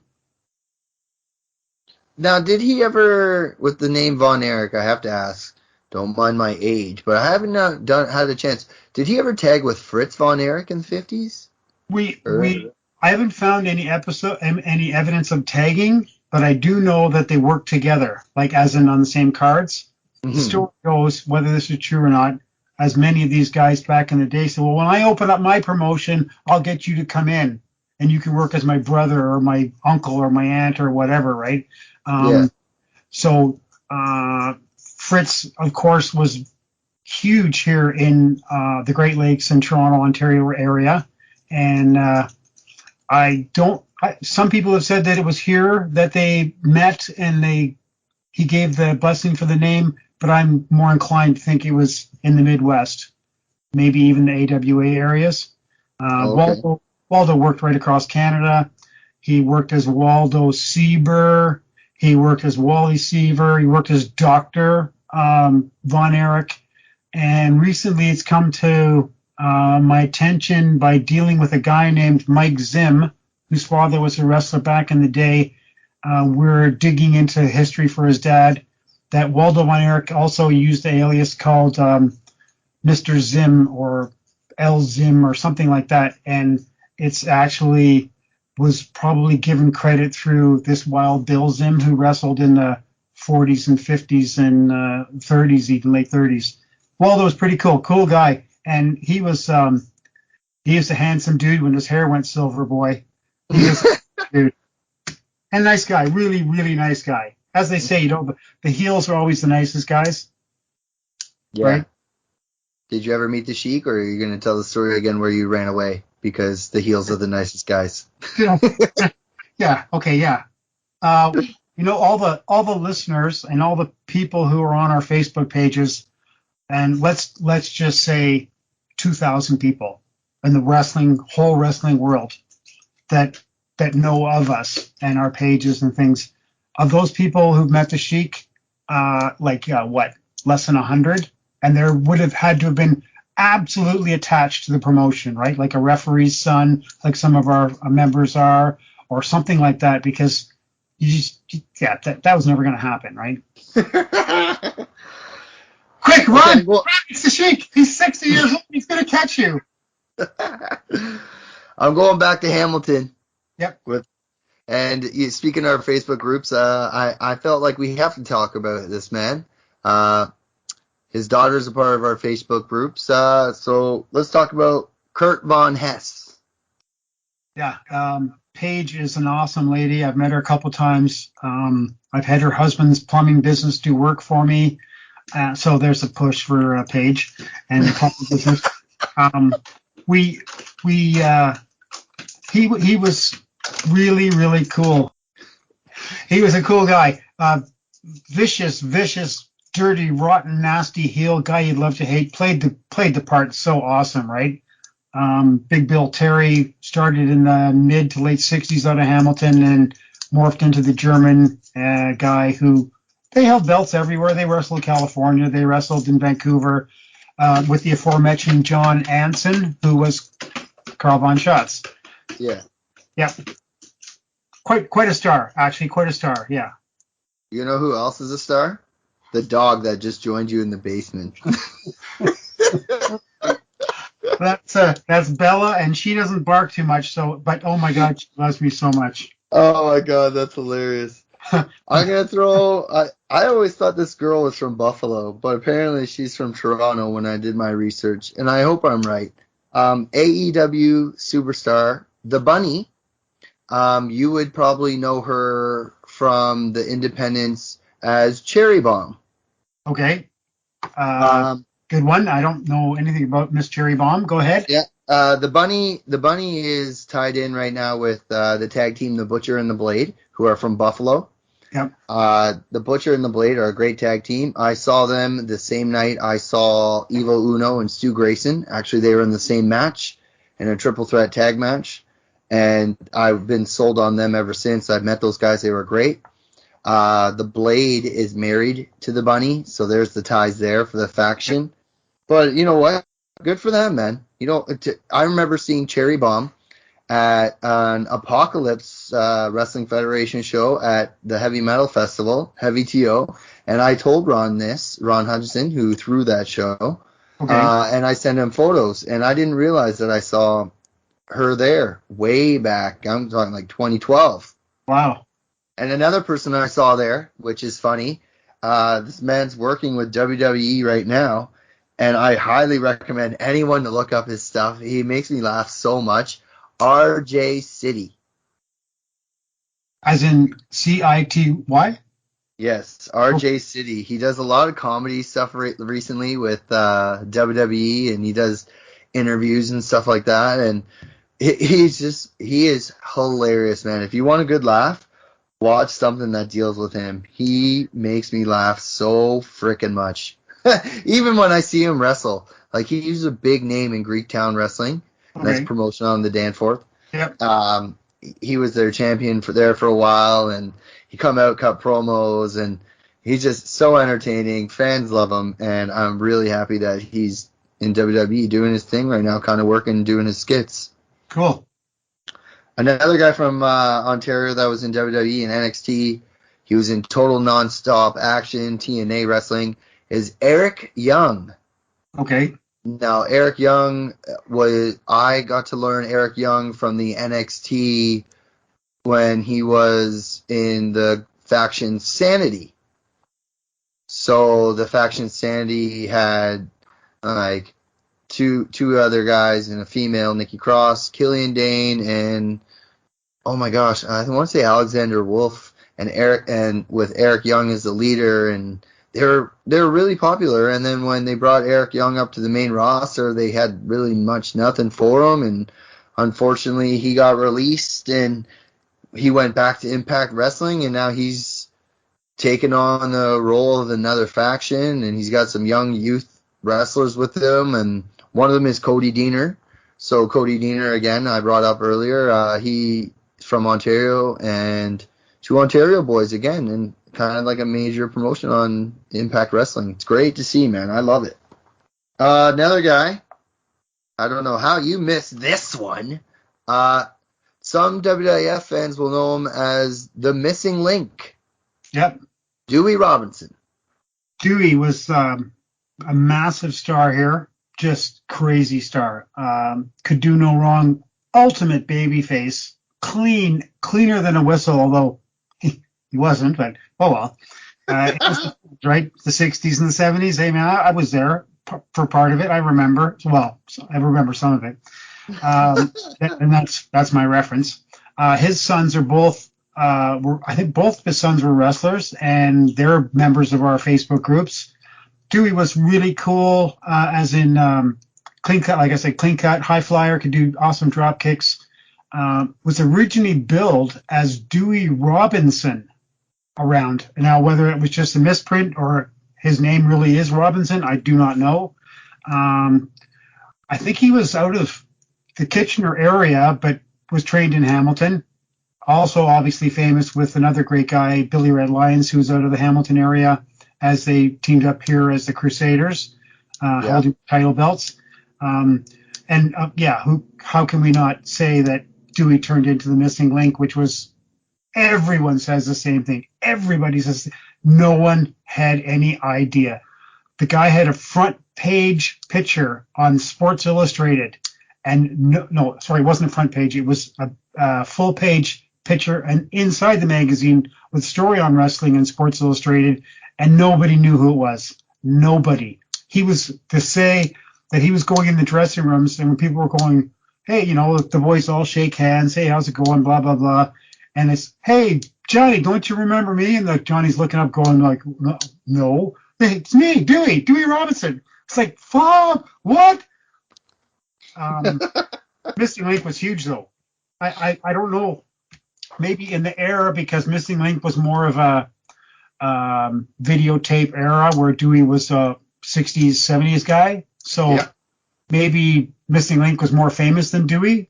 But obviously in Ontario, we only saw Missing Link like maybe 5 times on big shows. Maybe. Mm-hmm. I don't even think maybe 5 times. But on the independent shows, he did a lot of shows here. But Dewey headlined all over Ontario too. Yeah. Yeah. Correct me if I'm wrong, but Dewey also won the Canadian heavyweight title at one point. Oh, of course. Yeah. Massive star. When they first brought out a title to start rivaling against the Sheik's U.S. belt, it was important that they put someone over to bring the crowds in, and they tried with Dewey, and it sort of worked, but he just wasn't completely, for whatever reason. I'm not knocking him at all. He just didn't seem to be as box office as some of the guys. Certainly, I think he's a better wrestler than Angela Mosca, but Mosca showed so much more empathy in the ring, and I think Mosca was a better Canadian champion than Dewey was, but it's just my opinion. Oh my God, I would have loved to see either one of them in the ring, man. I swear I would have wished. Another guy I wish I would have saw, also from Ontario. We're just going to touch on him briefly, the Canadian Wildman. Yeah, I've got him on my list here. You have a list? He's the last guy on my list. The last guy I haven't crossed out yet. Right there, see, third from the top. Canadian and short form Wildman, Toronto, 54-88. We will definitely be talking about this guy for episodes and episodes and episodes. One of the it's our common denominator why we got together in and around about Dave McKegney, Canadian Wildman, the Beast, the Bearman, etc., etc. If anybody is interested, you can give them the 2 pages again. But yeah, an icon of wrestling, and unfortunately so famous for 2 bad things. His girlfriend getting killed by the bear, and then the terrible crash in coming up actually in what's that? Well, it's 12, Canada Day, 30, so 33 more days. 33 more. 33 years ago. Sorry, 33 Yeah. years ago. Yeah. Yeah, what was it? July 3rd? Yeah, Adrian Adonis and Mike Kelly from the So Kelly. if you're listening to this show right now, in 2 days it'll be the 33rd anniversary. Yep. Wow, that's insane, man. And some pictures of some really cool pictures showed up on the internet the last couple of days of a young Adrian Adonis, probably before he was even wrestling. Looks like he might even be a teenager, and that's on. You can find that on The Adrian Adonis tribute page. Yes, exactly. Yeah, that's run by his daughter Angie, who also follows our groups and our wrestling stuff. And a shout out to her because I'm feeling for her, because that's unfortunate to lose her father so young. Yes, and you're staying right on the ball there. You must have like massive notes because you're doing a good job today. Well, you know what? I feel bad about the whole Dave McGinty thing because I don't see him as that. I see him as giving people chances. Kevin Sullivan worked for him. Yeah. Sabu, as the early Sabu, worked for him. He had Duncan McTavish. The Sheik, no one would hire the Sheik. He worked for the Bearman. Pretty boy Bobby Heenan worked for the Bearman. So it's like, if anything, he helped guys develop. Yeah, we could go another person we could go on and on about, and I'm gonna do a self promotion here, but I am writing a book about the Wildmen, and it's called Bear Paws and Body Slams, and I've got chapters on most of the people you just mentioned. It's going to be, if it ever comes to print, which it will, but it's just going to take a while. Do you know how fucking hard it is to write a book? Hey man, you know what? I can admit that I have seen some of the book already, and I like what I see, and I can't wait for you to release it, man. And I'm full support. I can't wait to see it. It's so hard, Jesse. Oh my God! But since I've been in Manitoba here, I'm putting them. My wife has helped me with the manuscript, and I'm really shit at the computer, right? So when it comes to like programs and stuff, so I've got nine stories edited, manifested. They're all like printed one after another, and it's awesome to read and look at. And I'm so excited the stories are going to be so fascinating because they are touching right from the late 50s right to the death. So it's going to be like over 30-year stories of famous guys who worked for him, stories about his life, story about tragedy, story about all sorts of stuff. Yeah, and another sorts of things that we're going to talk about in September, but we're going to talk about that later. Yeah. I want to name another modern day girl, and I'm happy to say that she was at that NXT 2016 show. She's just starting to get going, I think, in NXT, which is, again, part of the WWE programming. Her name is Aaliyah. She is from Toronto. So for all those fans watching wrestling now, you see her, you can be like, boom, she's from our hometown. Cool. This one, you know me and tag teams, and I get so confused with the Dominic and Dino Bravo. So these two guys, though, huge. They are all over my clippings, all over the place. Chris and John Tolos. Yeah, we can't appreciate that. Our age group will never be able to appreciate not seeing them live. Unbelievable. They weren't identical, but they looked well enough alike that they could do the heel tag team switch. Unbelievable careers. John Tolos was so famous in California, like a mega star, right? He worked both sides easily and very, very well. He was a calm guy on his interviews, and then when he got going and he'd rip his shirt off and his tie off and he'd freak out and it's foamy at the mouth and everything because he was so passionate, right? He told one of the things about we know about Chris Tolos from the book Drawing Heat, which is of course also about the Wildmen, that they learned when they were learning wrestling to tell a story in the ring. Don't do nothing wrong with modern day wrestling. It's athleticism, it's entertainment, it's cool, but acrobatic. These guys don't tell a story. Yeah, and those old tag team guys from the old days. They told the story in the ring, because most matches were 2 out of 3, 60-minute time limit. So there was, one guy might get hurt, pretend hurt, and he had to sit out, and the other person had to wrestle for like 20 minutes in a row, getting thumped on, right? And then the other guy, his brother or his tag team partner, would make the hot tag. But Chris Tolis was a homebody, stayed here, basically looked after his mom and his sister, who were I think his sister was handicapped or something, and born in Hamilton, lived in Hamilton his whole life, wrestled out of Hamilton his whole life, and physical conditioning. Guy was like 55 years old, still in the ring, trim, slim, could go like crazy, right? Two unsung people that will never get their just due in today's wrestling world. Yeah. What I don't think we'll ever get justice is that book too, like Jim Friedman's book, Drawing Heat. Yeah.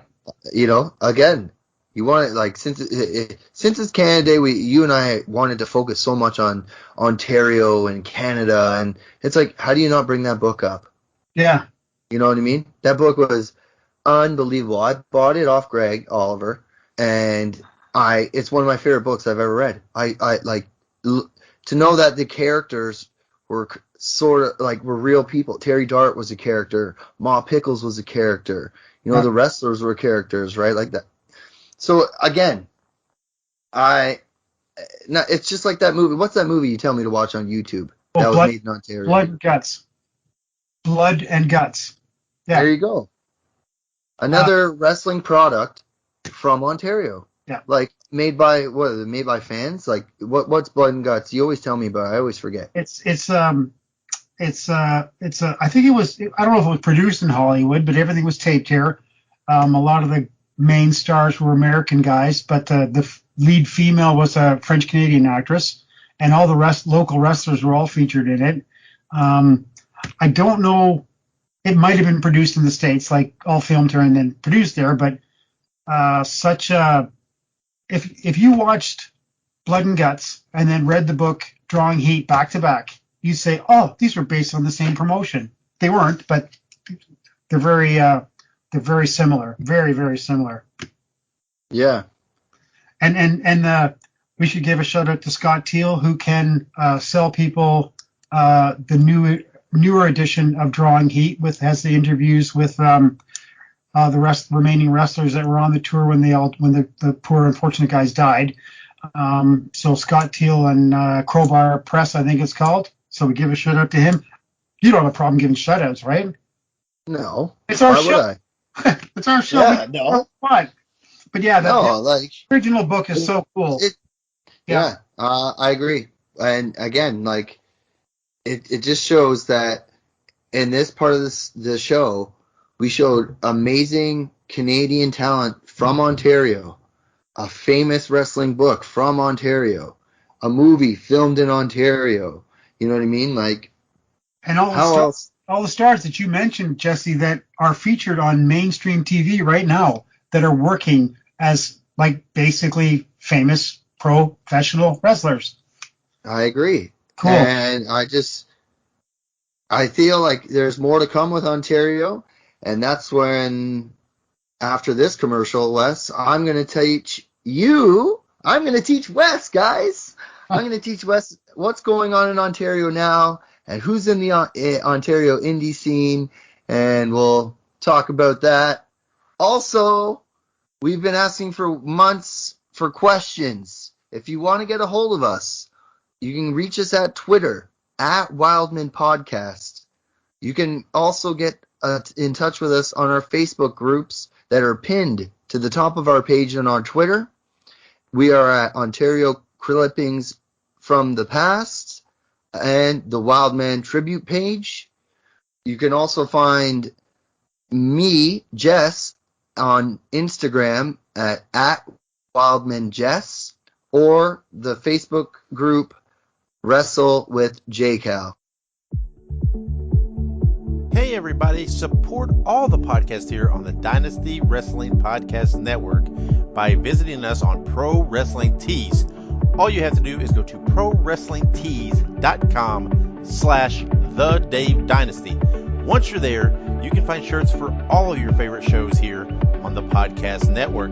We have the original Dave Dynasty Show logo shirt, the Ring-a-Ding-Dong Dandy shirt, a special upcoming Ontario Wildmen shirt, and then there's other favorites that we have on there, the Dr. Jerry Graham Jr. official shirt, the Midwest Express shirt, and of course our bestseller, one of the most popular shirts we offer, the Bruiser Buddy shirt.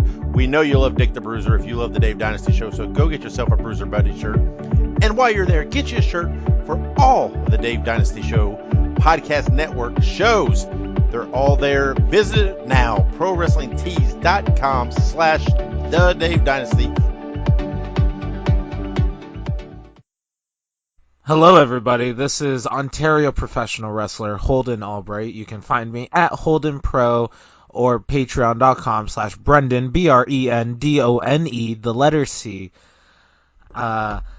Here on the Ontario Wildmen show, and I would just like to wish a happy Canada Day to everybody celebrating, and also was asked if I would like to share my favorite memory of Ontario wrestling as a fan or performer. And to be honest, I was a blood, sweat, and ears guy. I was on the Ontario Indie Board in 2006. I saw all of that. I got the opportunity to be trained by Ashley Six. And I remember Rax hosting in Brampton BSE, and they would have these Suicide Six-Pack matches. They'd have, like, Christian, Kurt Angle, a bunch of TNA guys. I have so many autographs, and I just remember those days of I'm in 8th grade, about to enter 9th grade, and just fun times. Going up to Milton, the ring getting there late, seeing people call their matches on the other side on the upper deck, and then watching Samoa Joe and Christopher Daniels just kill it. And just all these memories. But to be honest, and it took a pandemic to realize this, but one of my favorite moments is just entertaining you guys, because I am you. I am a fan of professional wrestling. I just get to perform it. So I get to create what I enjoy. And luckily for me, a lot of you enjoy what I do, and thank you very much for that opportunity. I am in your debt and appreciation and gratitude. And thank you very much for reaching out to me, Jesse, to be on this. Happy Canada Day once again. This is Holden Albright. You can find me at Holden Pro on things, or Brendan Caulfield on Facebook.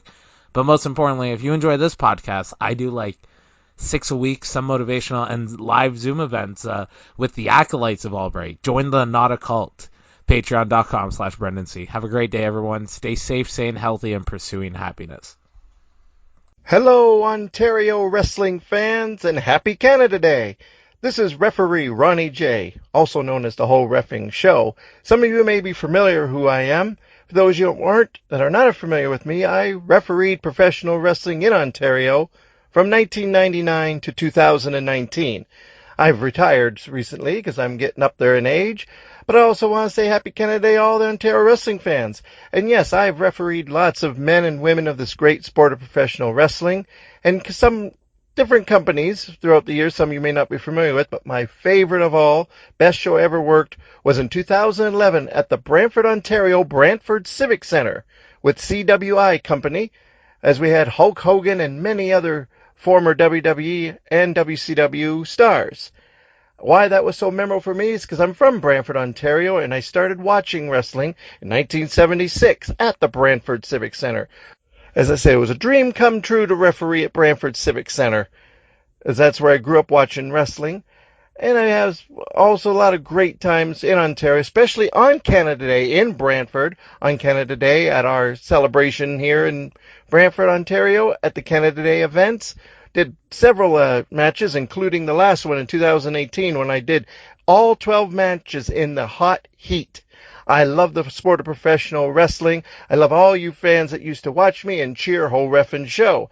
So enjoy your Canada Day here, Ontario wrestling fans. Happy Canada Day from Ronnie J., the Whole Reffin' Show. Hello, everybody. This is Sexy Stan Smith here for the Ontario Wildmen podcast. Wanted to wish everybody a lovely, happy, and safe Canada Day this July 1st. I know we've been through a lot of tough times, but we're only going to come out stronger. And the only way you can come out stronger is by coming to see myself whenever these reopenings happen. I'm hoping to be a part of the Barrie Wrestling Tournament. I'm hoping when we get back to it, Hamilton Wrestling Entertainment and Battle Arts have double teamed up to make an ultimate tag team for Ontario Independent Wrestling and create the Battle Zone. So stay tuned for more information. Check your boy out at Triple S Wrestles on Instagram, at SmittyGun on Twitter. Stay safe. Have a good one. What's the best thing about this episode, which I'm looking forward to the most, is that I get to kind of talk about the Ontario independent wrestling scene, which is exciting for me because I'm new to the independent scene. I've only been trying to follow it since around, I would say 2015. No, not even 2016, 2017. Okay. And I've been trying to follow it, and I'm telling you, we named off a plethora, if you want to get, or whatever the hell you say that word, a mass amount of talent from Ontario.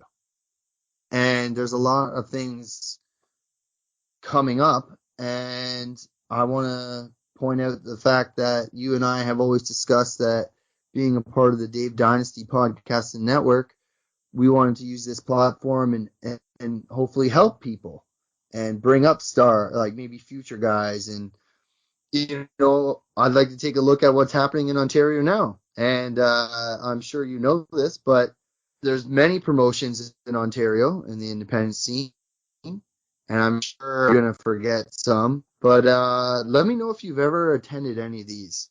Sure. So in Toronto, there's Smash Wrestling, Greek Town Wrestling, Super Kicked, Demand Lucha, and Championship Wrestling in Ontario.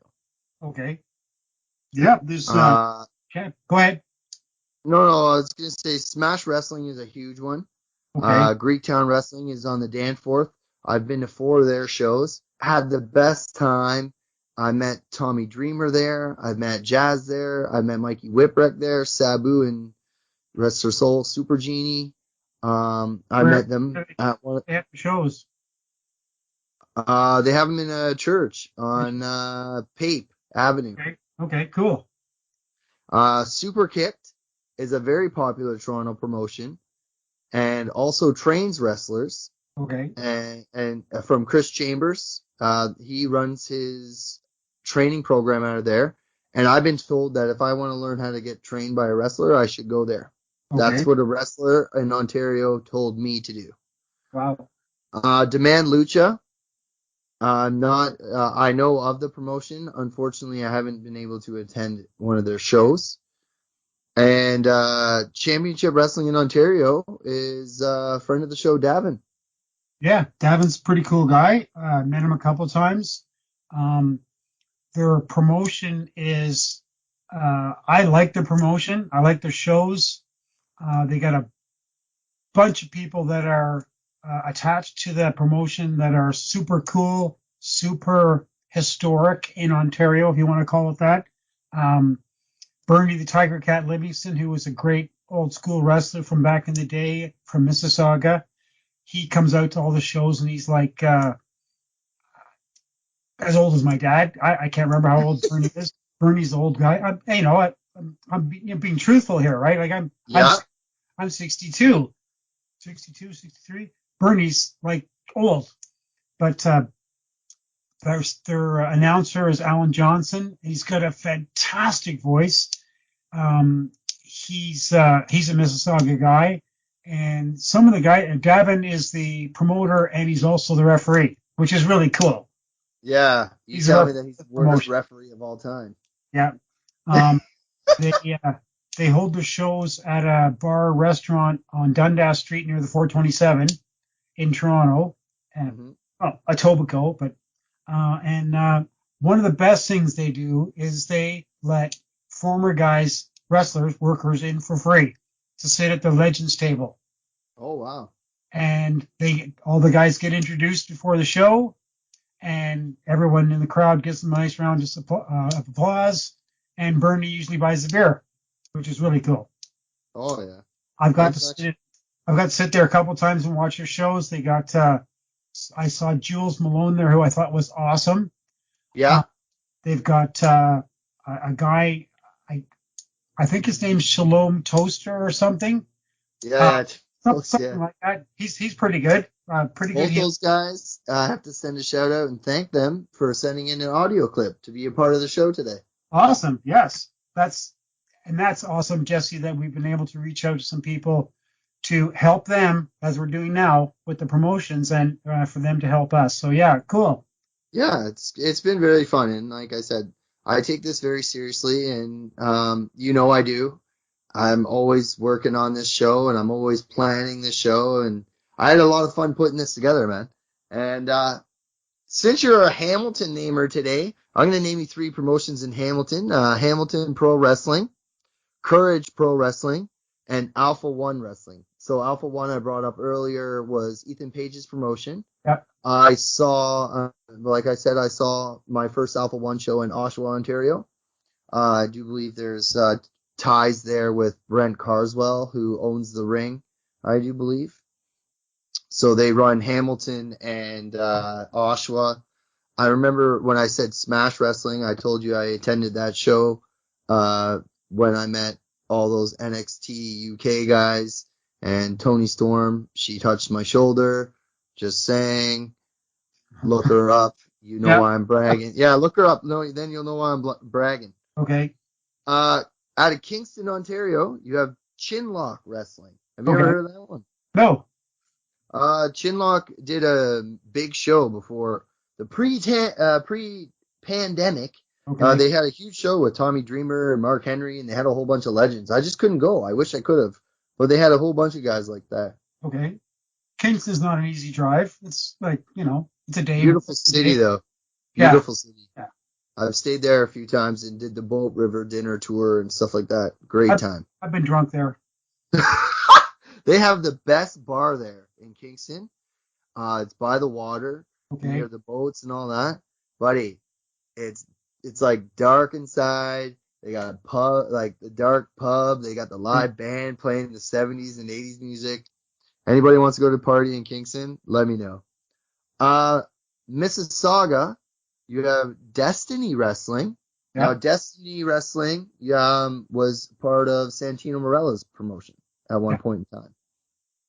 And I attended my first Destiny show coming up a year in September. And I saw Josh Alexander versus Mike Bailey. And I didn't care how much money I had to pay. I wanted to see that match because Mike Bailey is another Canadian guy. He is unbelievable, buds. Okay. This guy is unbelievable. So to see Mike Bailey, I also saw Mike Bailey in Greektown, and he faced Bill Kohler, he's from the States, and he's just a giant. He's huge, and he hits hard. And to see Mike Bailey go Josh Alexander, it was like one of my dream matches that I wish I could have put together myself. So I had a great frickin' time, and the hospitality by the promotion was great. Out of Ottawa, you have C4 Wrestling, which is a big name. A lot of big names went there. Luke Harper, the late great Brody Lee, he used to wrestle there. I brought up Evil Uno and Stu Grayson. They also wrestled there before. You have also Acclaim Pro Wrestling out of Ottawa. You got Sea Valley Wrestling out of Cornwall, Ontario. And Cornwall and Ottawa are pretty close, no? Yep. All right. Rock Solid Wrestling in Collingwood. You have PCW in Brockville. Do you know where Brockville is? I do. I don't. It's not far from you. No? No. It's up by Kingston, going towards the Quebec border. Cornwall, Kingston, Brockville, they're very close. In Barrie, Ontario, you got Barrie Wrestling and Hustle Brand Wrestling. Now, the funny thing about Hustle Brand Wrestling is that I'm pretty sure it's 18 plus or 19 plus. Oh. So, yeah, it's strict because I think they serve alcohol. So okay. They have to have 19 plus. But it's still like for the adults to go and have a good time if you really want to get rowdy. I haven't been. I've talked to the promoter a couple times from Barrie Wrestling. Okay. And it's in my It's in my list to go. Just like C4 Wrestling in Ottawa. I talked to the promoter there too. And, he I'm going to try to make it out there one day as well. I think that'd be pretty cool to check out all these different kind of promotions. You have independent pro wrestling and cross-body pro wrestling in Kitchener. Yep. Now, I saw a cross-body pro wrestling show when I drove Andrew Love, Adrian Starr, and one of their buddies to the show. Oh, okay. Yeah. So it was kind of fun for me to go in, and I drove them there, and I saw what kind of like my first glimpse of behind the scenes kind Okay. of deal. I followed wrestling protocol. I shook everybody's hand, introduced myself, and all that. But I had a great freaking time. I had a friend, person I used to work with. His name was Ryan, and I think he was training there for a while, but I don't know what happened. He said when he found out I was into wrestling, he was like, "Oh my God!" Oh, he was so excited to tell me what was going on, and we just seemed to lose touch. I don't know if he got involved or not. Mm-hmm. But that was with Cross Body in Kitchener. Yeah. In North Bay, you have Northland Wrestling. Yep. A promotion in Oshawa that's been around for a while, Pro Wrestling Eclipse. Now, I've been to one of their shows. It's very family oriented and a lot of special needs. But you know what? It's freaking great. Okay. Like the environment is family friendly. I've saw, Jules Malone is their champion from last time I checked. I saw the Galactic Steel there. And I had a great time. Green Phantom from Quebec came in. Their shows, I'm all about like the hospitality, right? Like, Yep. do you serve food? Do you serve drinks? Can I meet the wrestlers? You know what I mean? Like, and I'm a huge fan of the Greektown Toronto promotion. I love it. Okay. I used to even cover it on ProWrestlingPost.com. So there you go. You never even knew I wrote for them, but I did a little bit of writing for them. Cool. But yeah, man, it just seems like with all these promotions, and I'm sure that we're forgetting some, and I'm sorry if I didn't name it, but I can't name every single promotion in Ontario. I'd like to add PWA, which is Eddie Osborne's, and I know he's based in Vancouver, but he ran shows in Kitchener area. I think his total was, ran like 24 months in a row, one show a month, which is pretty good for independent guys working in the same hall. Josh Alexander worked for him. A guy who gets under my skin. Oh my God, I hate his character, Eric Carney. He's so good at being an arrogant shit. I can't stand him, right? I don't even know if I would want to meet him because I can't stand his character so much. Reggie Marley was a really cool guy who worked for them and just recently retired. Me and Terry Dart, we'd seen him over the years at different promotions. So he was a cool guy who was friendly with us. Lady wrestler, Beautiful Bee. She's pretty good. Very slight, pretty young lady who astounds me in the ring because she just doesn't look like a wrestler. She's just a pretty slight, nice looking young lady, and she can work. She can work. She's the girl. When there's girls matches there, she's the girl that everyone works and strives to. And I think I've seen Jules Malone versus her, but I think she was using a different name that night because she does ring a bell. Yeah, cool. That's I want to bring up too Mike Shea, his promotion IPW, right? He did. He told me a story. He did a tournament, a Canada Day Cup tournament. Okay. And he did it for 4 years, in 2015 to 2018 at the Brantford. At a festival or something, yeah. Yeah, something like that. The Brantford Canada Day celebration. That's where he used to do it.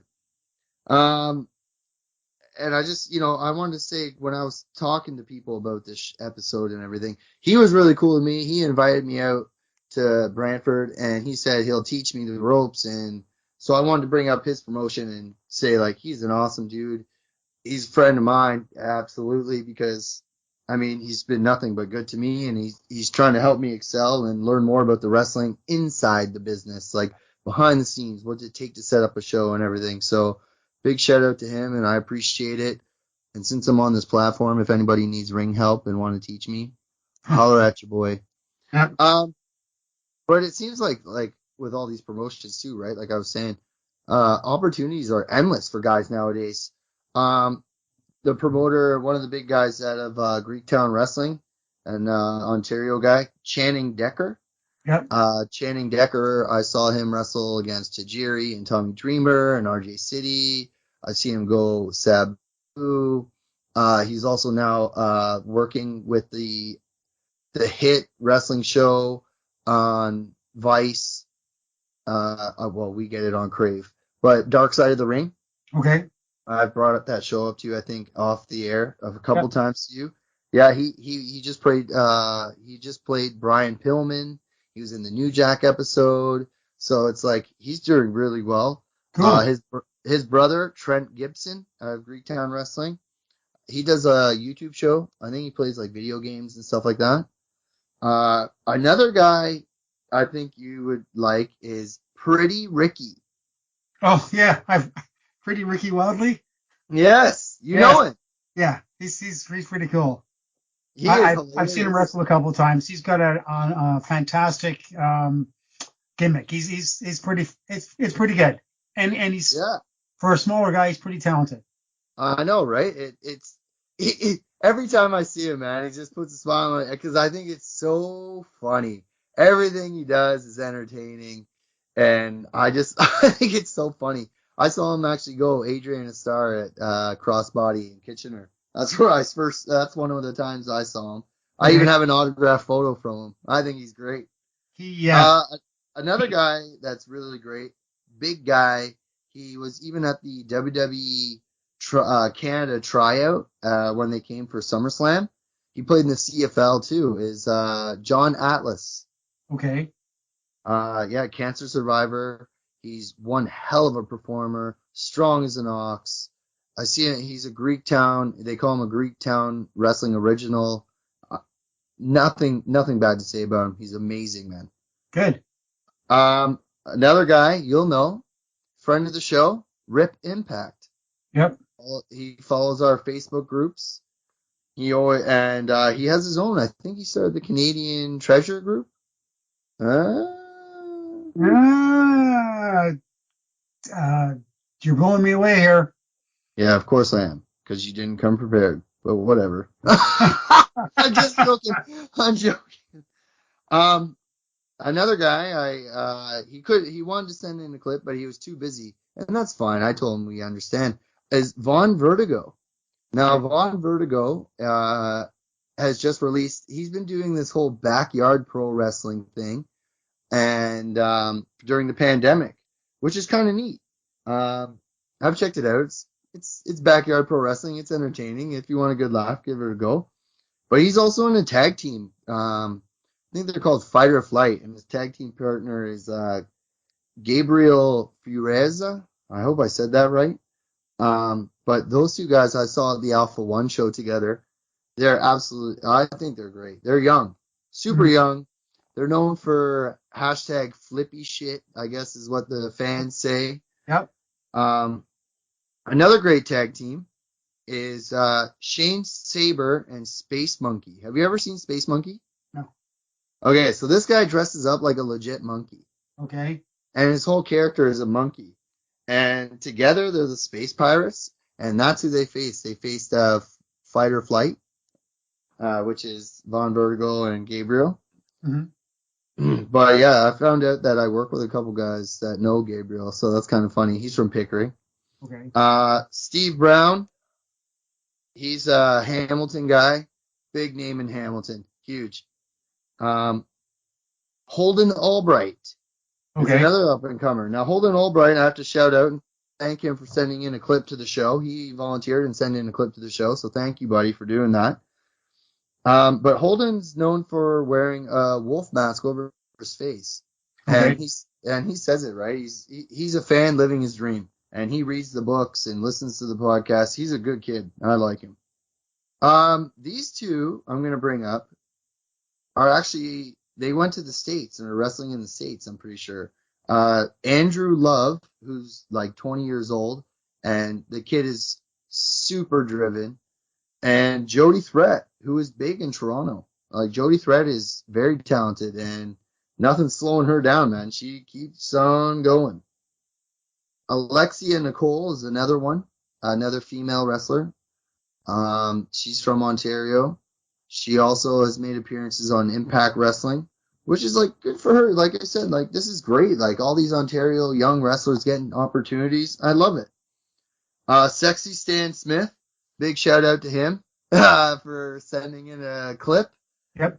He volunteered for the show, sending in a clip. He is a big name in Destiny Wrestling. I actually saw him at the Destiny show, and I didn't even realize it until I did some research on him.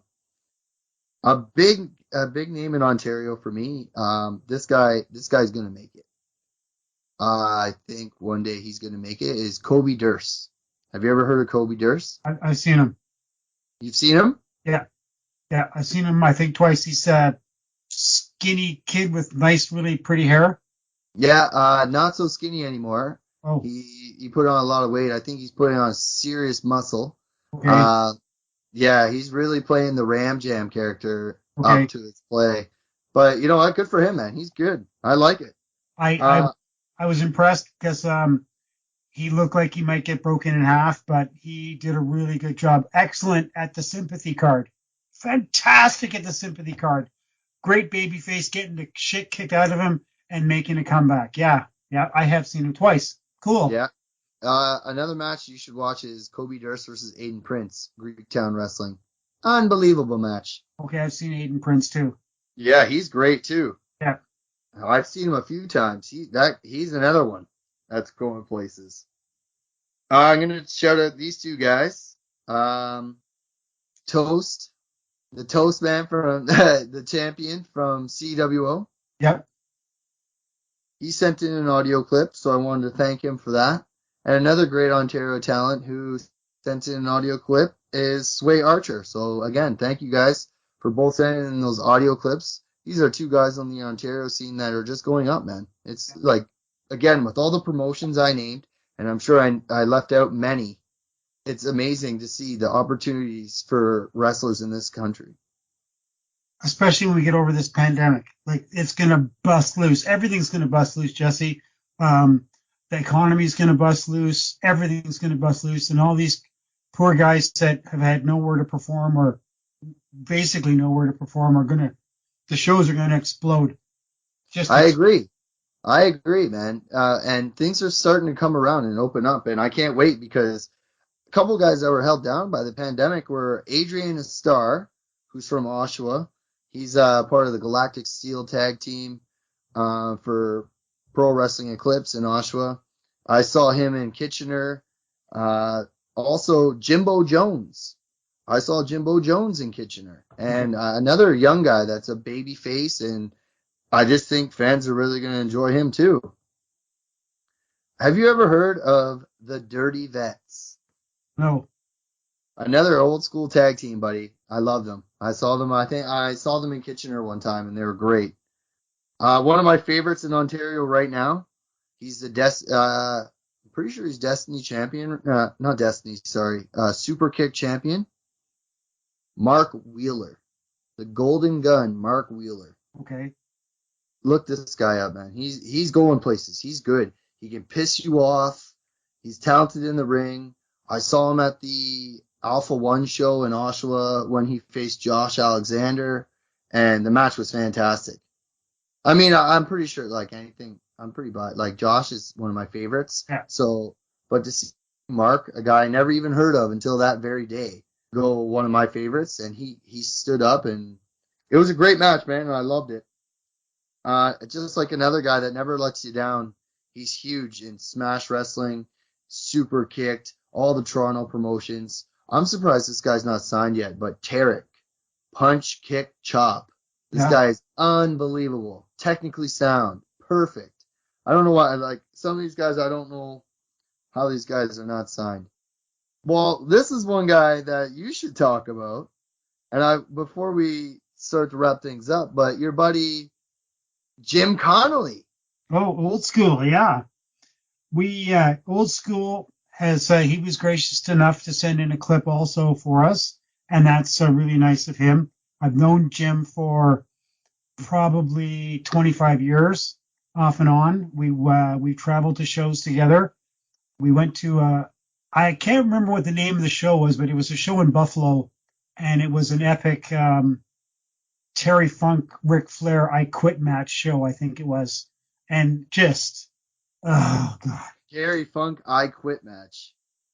Jim Conley, he's probably been a fan longer than I have. He's a tiny bit older than me, but more importantly, at an age when most people are and he was a school teacher, so as most time in their life when most people are thinking just worrying about their kids and whether the kids are progressing with their piano lessons or not, Jim Conley took up professional wrestling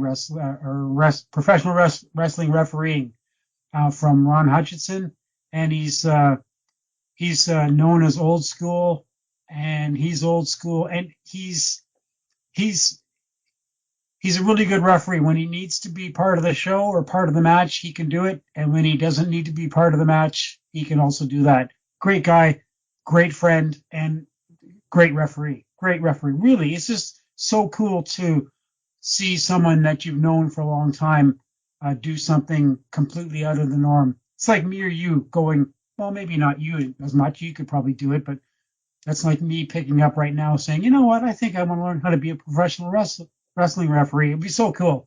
Great guy. Yeah, and another great referee who's come to. I'm sorry? He works for a lot of the promotions that you mentioned. Oh yeah, I've seen he's a main referee for Greektown Wrestling. I know he worked for Apocalypse Wrestling Federation for Ron Hutchinson. Yeah.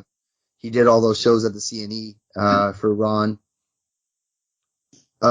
Speaking of referees too, another guy who sent in a clip and I want to thank is Ron LeBlanc. Okay. He's in our Facebook groups and he's been a referee forever, and another guy that fans would recognize, the whole Reffin' show or whatever, you know.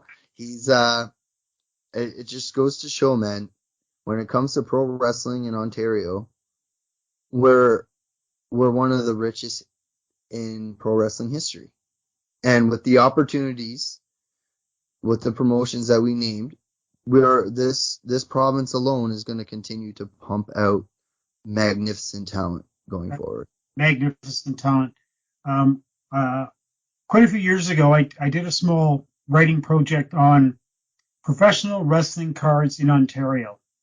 And nothing's been written down, but I surmised through my research, which goes from 20s and 30s right up to just about the 90s, say, I estimated that there, from 1945 to 1995, there was probably 20,000 wrestling cards in Ontario.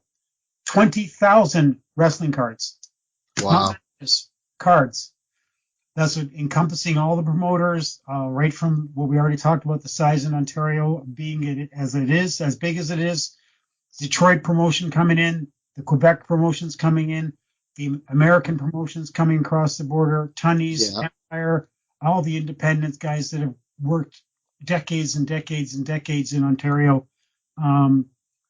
The history is so rich. We could go on and on and on. We could just do just Ontario stuff, which we're going to do anyways. But like, we could talk about everything that's happened here forever and ever, and it's so damn exciting. I'm loving it. Thank you so much for cluing me in on some of the newer guys and some of the newer promotions. That's awesome, Jesse. Yeah, it's been fun doing this episode. So before we wrap it up, I have to ask, out of all the Ontario talent that we named today, can you give me a list of your top 3 Ontario-born wrestlers? Oh, I guess I could. I think Ontario-born wrestlers, my favorite Ontario-born wrestlers. So I'm going to go with wrestling, not personality, not my favorite guys, because I would pick the Wildman as my favorite guy, but you know, yes, he wrestled, but he wasn't a wrestler. Yeah. Probably, we're probably going to make a mistake here somewhere, but I'd say maybe Dewey, maybe Angela Mosca. Um, I really like Josh Alexander. It's a shame I'm not going to be able to see him anymore, or unless he makes it to TV or something, because then I'll be able to watch him. But he could fit in any era also. He's big enough and talented enough. Um, hmm. Those are two I could say right off the bat. Dewey and Ange. Yeah. Although Angelo's really not really Ontario born, but basically he's lived here for ever and ever and ever and a day. Mm-hmm. Made most of his fame here, right? Yeah. Um, For me, I would have to go, like a lot of, obviously my guys are the modern guys. Like I would have to go number one is Edge. mhm. I'm a huge fan of Edge. I mean, I'm not going to lie. I was very happy to see him on SmackDown this previous episode. I have to say again, I love Ethan Page on AEW. I think he's doing great stuff. And I was so happy to meet him and, talk to him about wrestling and stuff like that. But like if I have to go for a research perspective of who I like to research the most that was born in Ontario, it's easily Whipper Watson, Abdullah the Butcher, you know what I mean, and like all the Maple Leaf Wrestling guys that were Ontario born. Let's get to some questions, buddy. We were actually pretty lucky to get some questions sent in to us. Okay. If you want to get a hold of us again, the easiest way to send in a question to either Wes or Jess, myself, or even just ask us anything about wrestling or Ontario wrestling history, the best way is our Twitter at Wildmen Podcast. On top of our Wildmen Podcast Twitter account, you can see our Facebook pages are pinned to our top of our page, and they will always stay there as long as I continue to run it. Yep. Ontario Wrestling Clippings of the Past. You have the Wildman Tribute page. You can get a hold of us again on Instagram. I'm at Wildman Jess. My Facebook page is Wrestle with JCal. Wes, did you activate your Twitter yet? Yeah, somewhere. Yeah, you heard him earlier in the episode. Technology. I'm trying to teach him. Don't worry. It's the age gap. Anyways. I'm not going to swear because, like, holy shit. Anyway, Yeah. go ahead. Okay, so Pavin asks, what do you guys know about the screw job? Now, for fans that don't know, I'm assuming he's referring to the Montreal screw job that happened at Survivor Series in 1997 in Montreal. In Canadian history, it's a significant moment.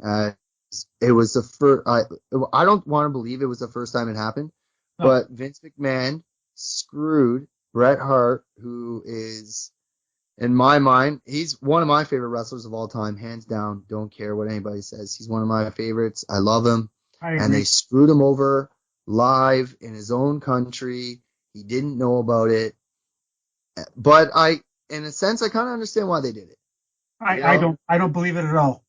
What do you mean? I think everything was staged. You're one of those. Yeah. You really think so? Yeah.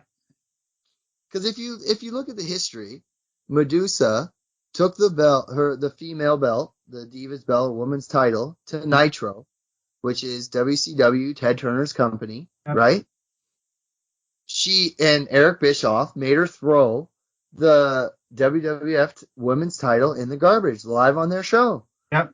So are you going to risk having Bret Hart go to WCW because he was leaving? He told Vince, as soon as Vince said we can't obligate your contract, he was like, okay, I'm going to WCW. He didn't want to lose the belt to Shawn. He was going to, right? He didn't want to lose the belt in Canada. So, I mean, I can see the side that it was being difficult to do business, but at the same time, you can't have your main WWF heavyweight title belt go to the competition who was legit trying to put you out of business. Yeah. WCW was trying to put WWF out of business. That's not a joke. Like, you can't afford to have that happen twice, man. Mm-hmm. I some of the wrestling that's happened in the last maybe since just before the screw job, I take it as entertainment, and I'm not going to say I 100% believe that it was planned, but I think some of it was, and I take, let's put it this way, some of the stuff I don't really like, I take it as entertainment. Some of the stuff I love, oh, it's wrestling. So, I'm being contradictory to myself, but on the same note, yeah, I think some of it was planned, some of it was staged. If you want to watch or learn more about the Montreal Screwjob, Dark Side of the Ring did a great episode about it. Bret Hart didn't like it, but they did a great episode, in my opinion, about it. Wrestling with Shadows is another one you can look up and try to learn more about the Screwjob. Oh, Wrestling Shadows. I forgot about that. I got 2 of those video cassettes at home somewhere packed away. Yeah, see? Yeah, cool. Yes. You got a question here actually strictly for you, Wes. Okay. This is from Chris, and it says, what is Wes's favorite memory of Ric Flair in Ontario? Oh, okay. Obviously, it was the first time I saw him. Okay, put this into context. Flair had switched to a babyface, and it didn't matter because whether he was a good guy or bad guy at Toronto's Maple Leaf Gardens, he was the king. Okay, he literally, as I said before, I think on the last show, he could shit on the ramp and people would applaud. Okay, Flair versus Snuka for the United States title, which was a massive belt at the time, Mid-Atlantic US title. 27 minutes, non-stop action. Like, how can you? I can't express anything that will ever come close to that. The first time I think it may have been the second time Flair was in Toronto, but it was the first time for me seeing him live. I bought a ticket to see him live, and I got a couple of really cool pictures that have been on some of our Facebook pages. Once I get into my new house and dig all my shit out, I will repost them everywhere once a month because awesome pictures. Actually, the pictures of Flair and Snuka are on a couple of the issues of my Toronto wrestling history if you have them, Andy. Oh, okay. Yeah. I'll have to look for them and get those posted on their Facebook groups for sure. This one comes in from Zach, and he says, what are your guys' thoughts on the new trailer for the new show, The Heels? It's the new wrestling show. And now, to be fair, and I'll be honest with the audience and everybody listening, he sent this in, and I sent the preview to you. Yep. And I didn't mind it. It looks pretty cool.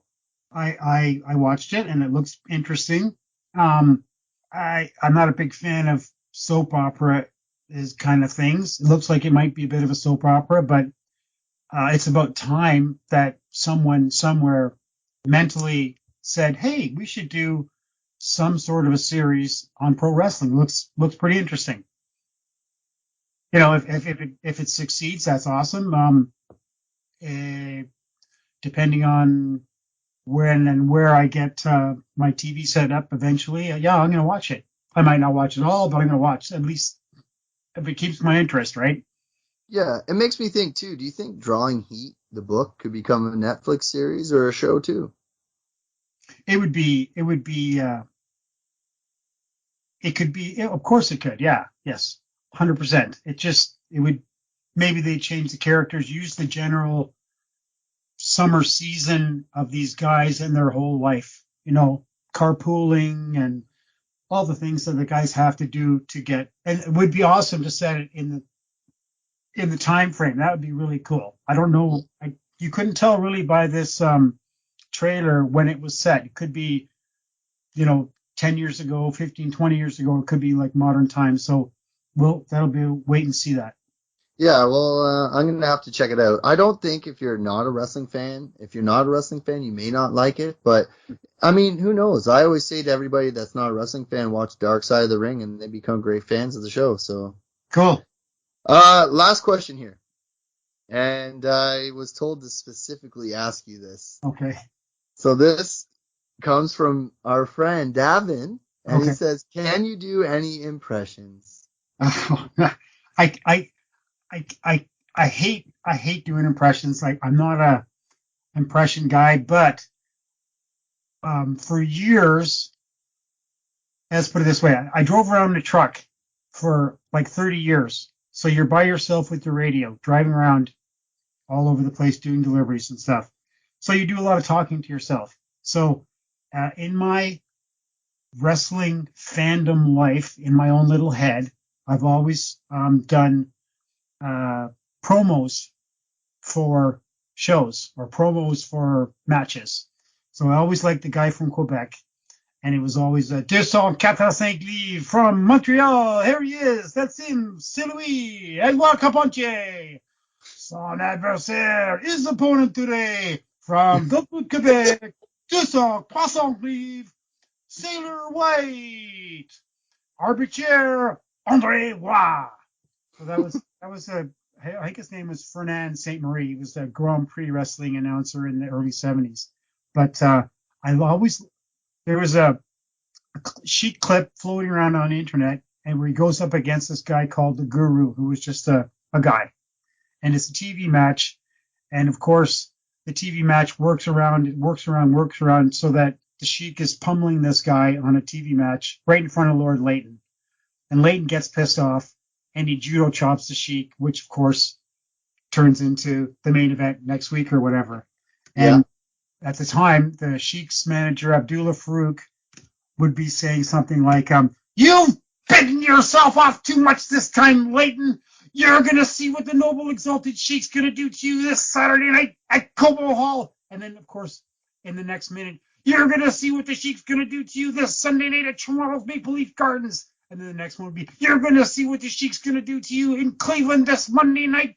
Hey, Athol Layton, you've bitten off whoever that you can.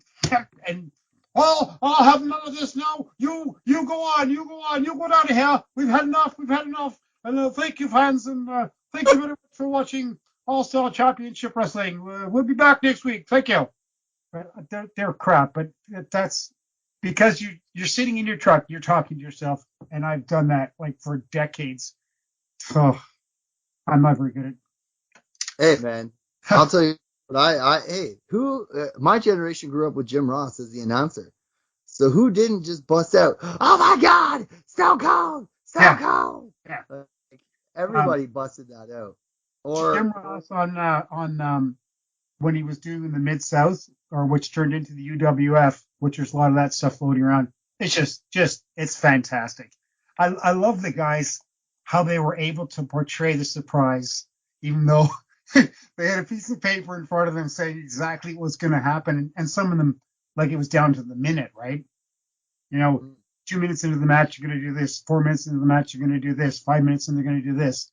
So you can't say, oh, I wonder if the Sheik's going to throw fire at this match, right? Because, oh my God, what's happened there? What was that? He threw the fire hit. Oh my God, Yeah, they sell the holds or whatever. Rock bottom. Yeah. Another impression. What's another? Oh, you could do Paul Bear. Undertaker. Terry Dart used to do Paul Bearer all the time. I was like, Terry, shut up. I don't want to listen to Paul Bearer. I don't care. No, you got to understand the power of the urn. Like, oh, shut up. You got to do a Macho Man. Everybody's got a macho. You know what? I not one of my favorite guys. Talent-wise, actual wrestling in the ring, I loved him. Everything else I hated. I just hated it. Oh, of course you do. Because you hate Shawn Michaels. Yeah, exactly. Yeah, I don't know how your generation hates Shawn Michaels. It drives me nuts. Your generation's hero, Ric Flair, says Shawn Michaels is the greatest performer of all time. Yeah. Just saying. Yeah. Well, I hope everybody had a great time celebrating Canada Day with us. I sure as hell had a great time today doing all this episode. This has been fantastic. And you know what, Jesse? It proves that when we can talk for this amount of time about something that we love, there's a medium for it, and there's a need for us to get out there and tell the people about Ontario wrestling history. This is so exciting. I'm happy. As soon as we sign off, I'm going for some beers, and I'm going to use my little Ontario Wildmen beer cooler, and I've mailed one out to you, so you'll be getting it soon. Hey, Yeah. So we'll be able to take self-promotion. we'll be able to take some screenshots, and we'll post them somewhere so that people can see us drinking beer with our Ontario Wildmen beer coolers that I got for from one of my for a going away present from work from one of my coworkers, which is just truly awesome that she made that for me.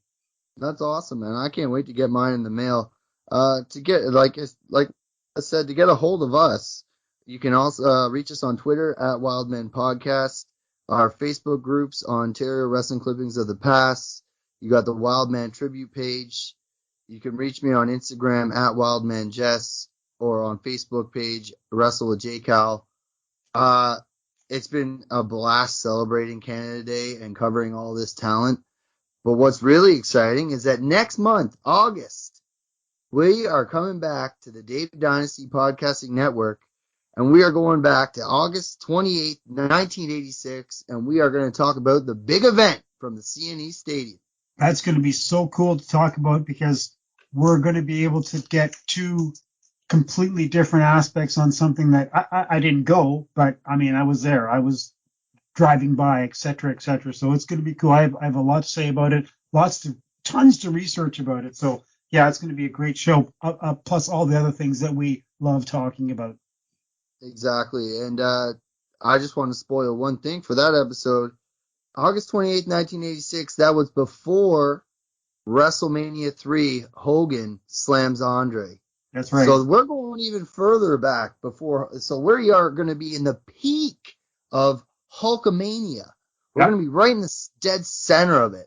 And we're going to dive deep into that next month here on the Dave Dynasty Podcast Network. Yep. And after that, in September, Jesse, I'm really looking forward to going way, way, way back in the time machine, the Ontario Wildmen podcast time machine. I'm going to climb in from Manitoba here. You're going to climb in from the Durham region, and we're going to go back to 1971 when two promoters collide, and that's going to be so exciting in Ontario wrestling history. Yeah, for me too, because when you brought that up to me, I wasn't too sure what you were talking about. So that'll be a great thing for me to look into and research. And then from September, we're going all the way to October, where we are going to talk about Whipper Watson. And there's so much to cover, it may even be 2 parts. It might even be for the rest of the year. I agree. It's a lot of material to cover with Whipper Watson. And then in November, we're going to talk about the 50th anniversary show at Maple Leaf Gardens. Yep. 50 years at the Gardens.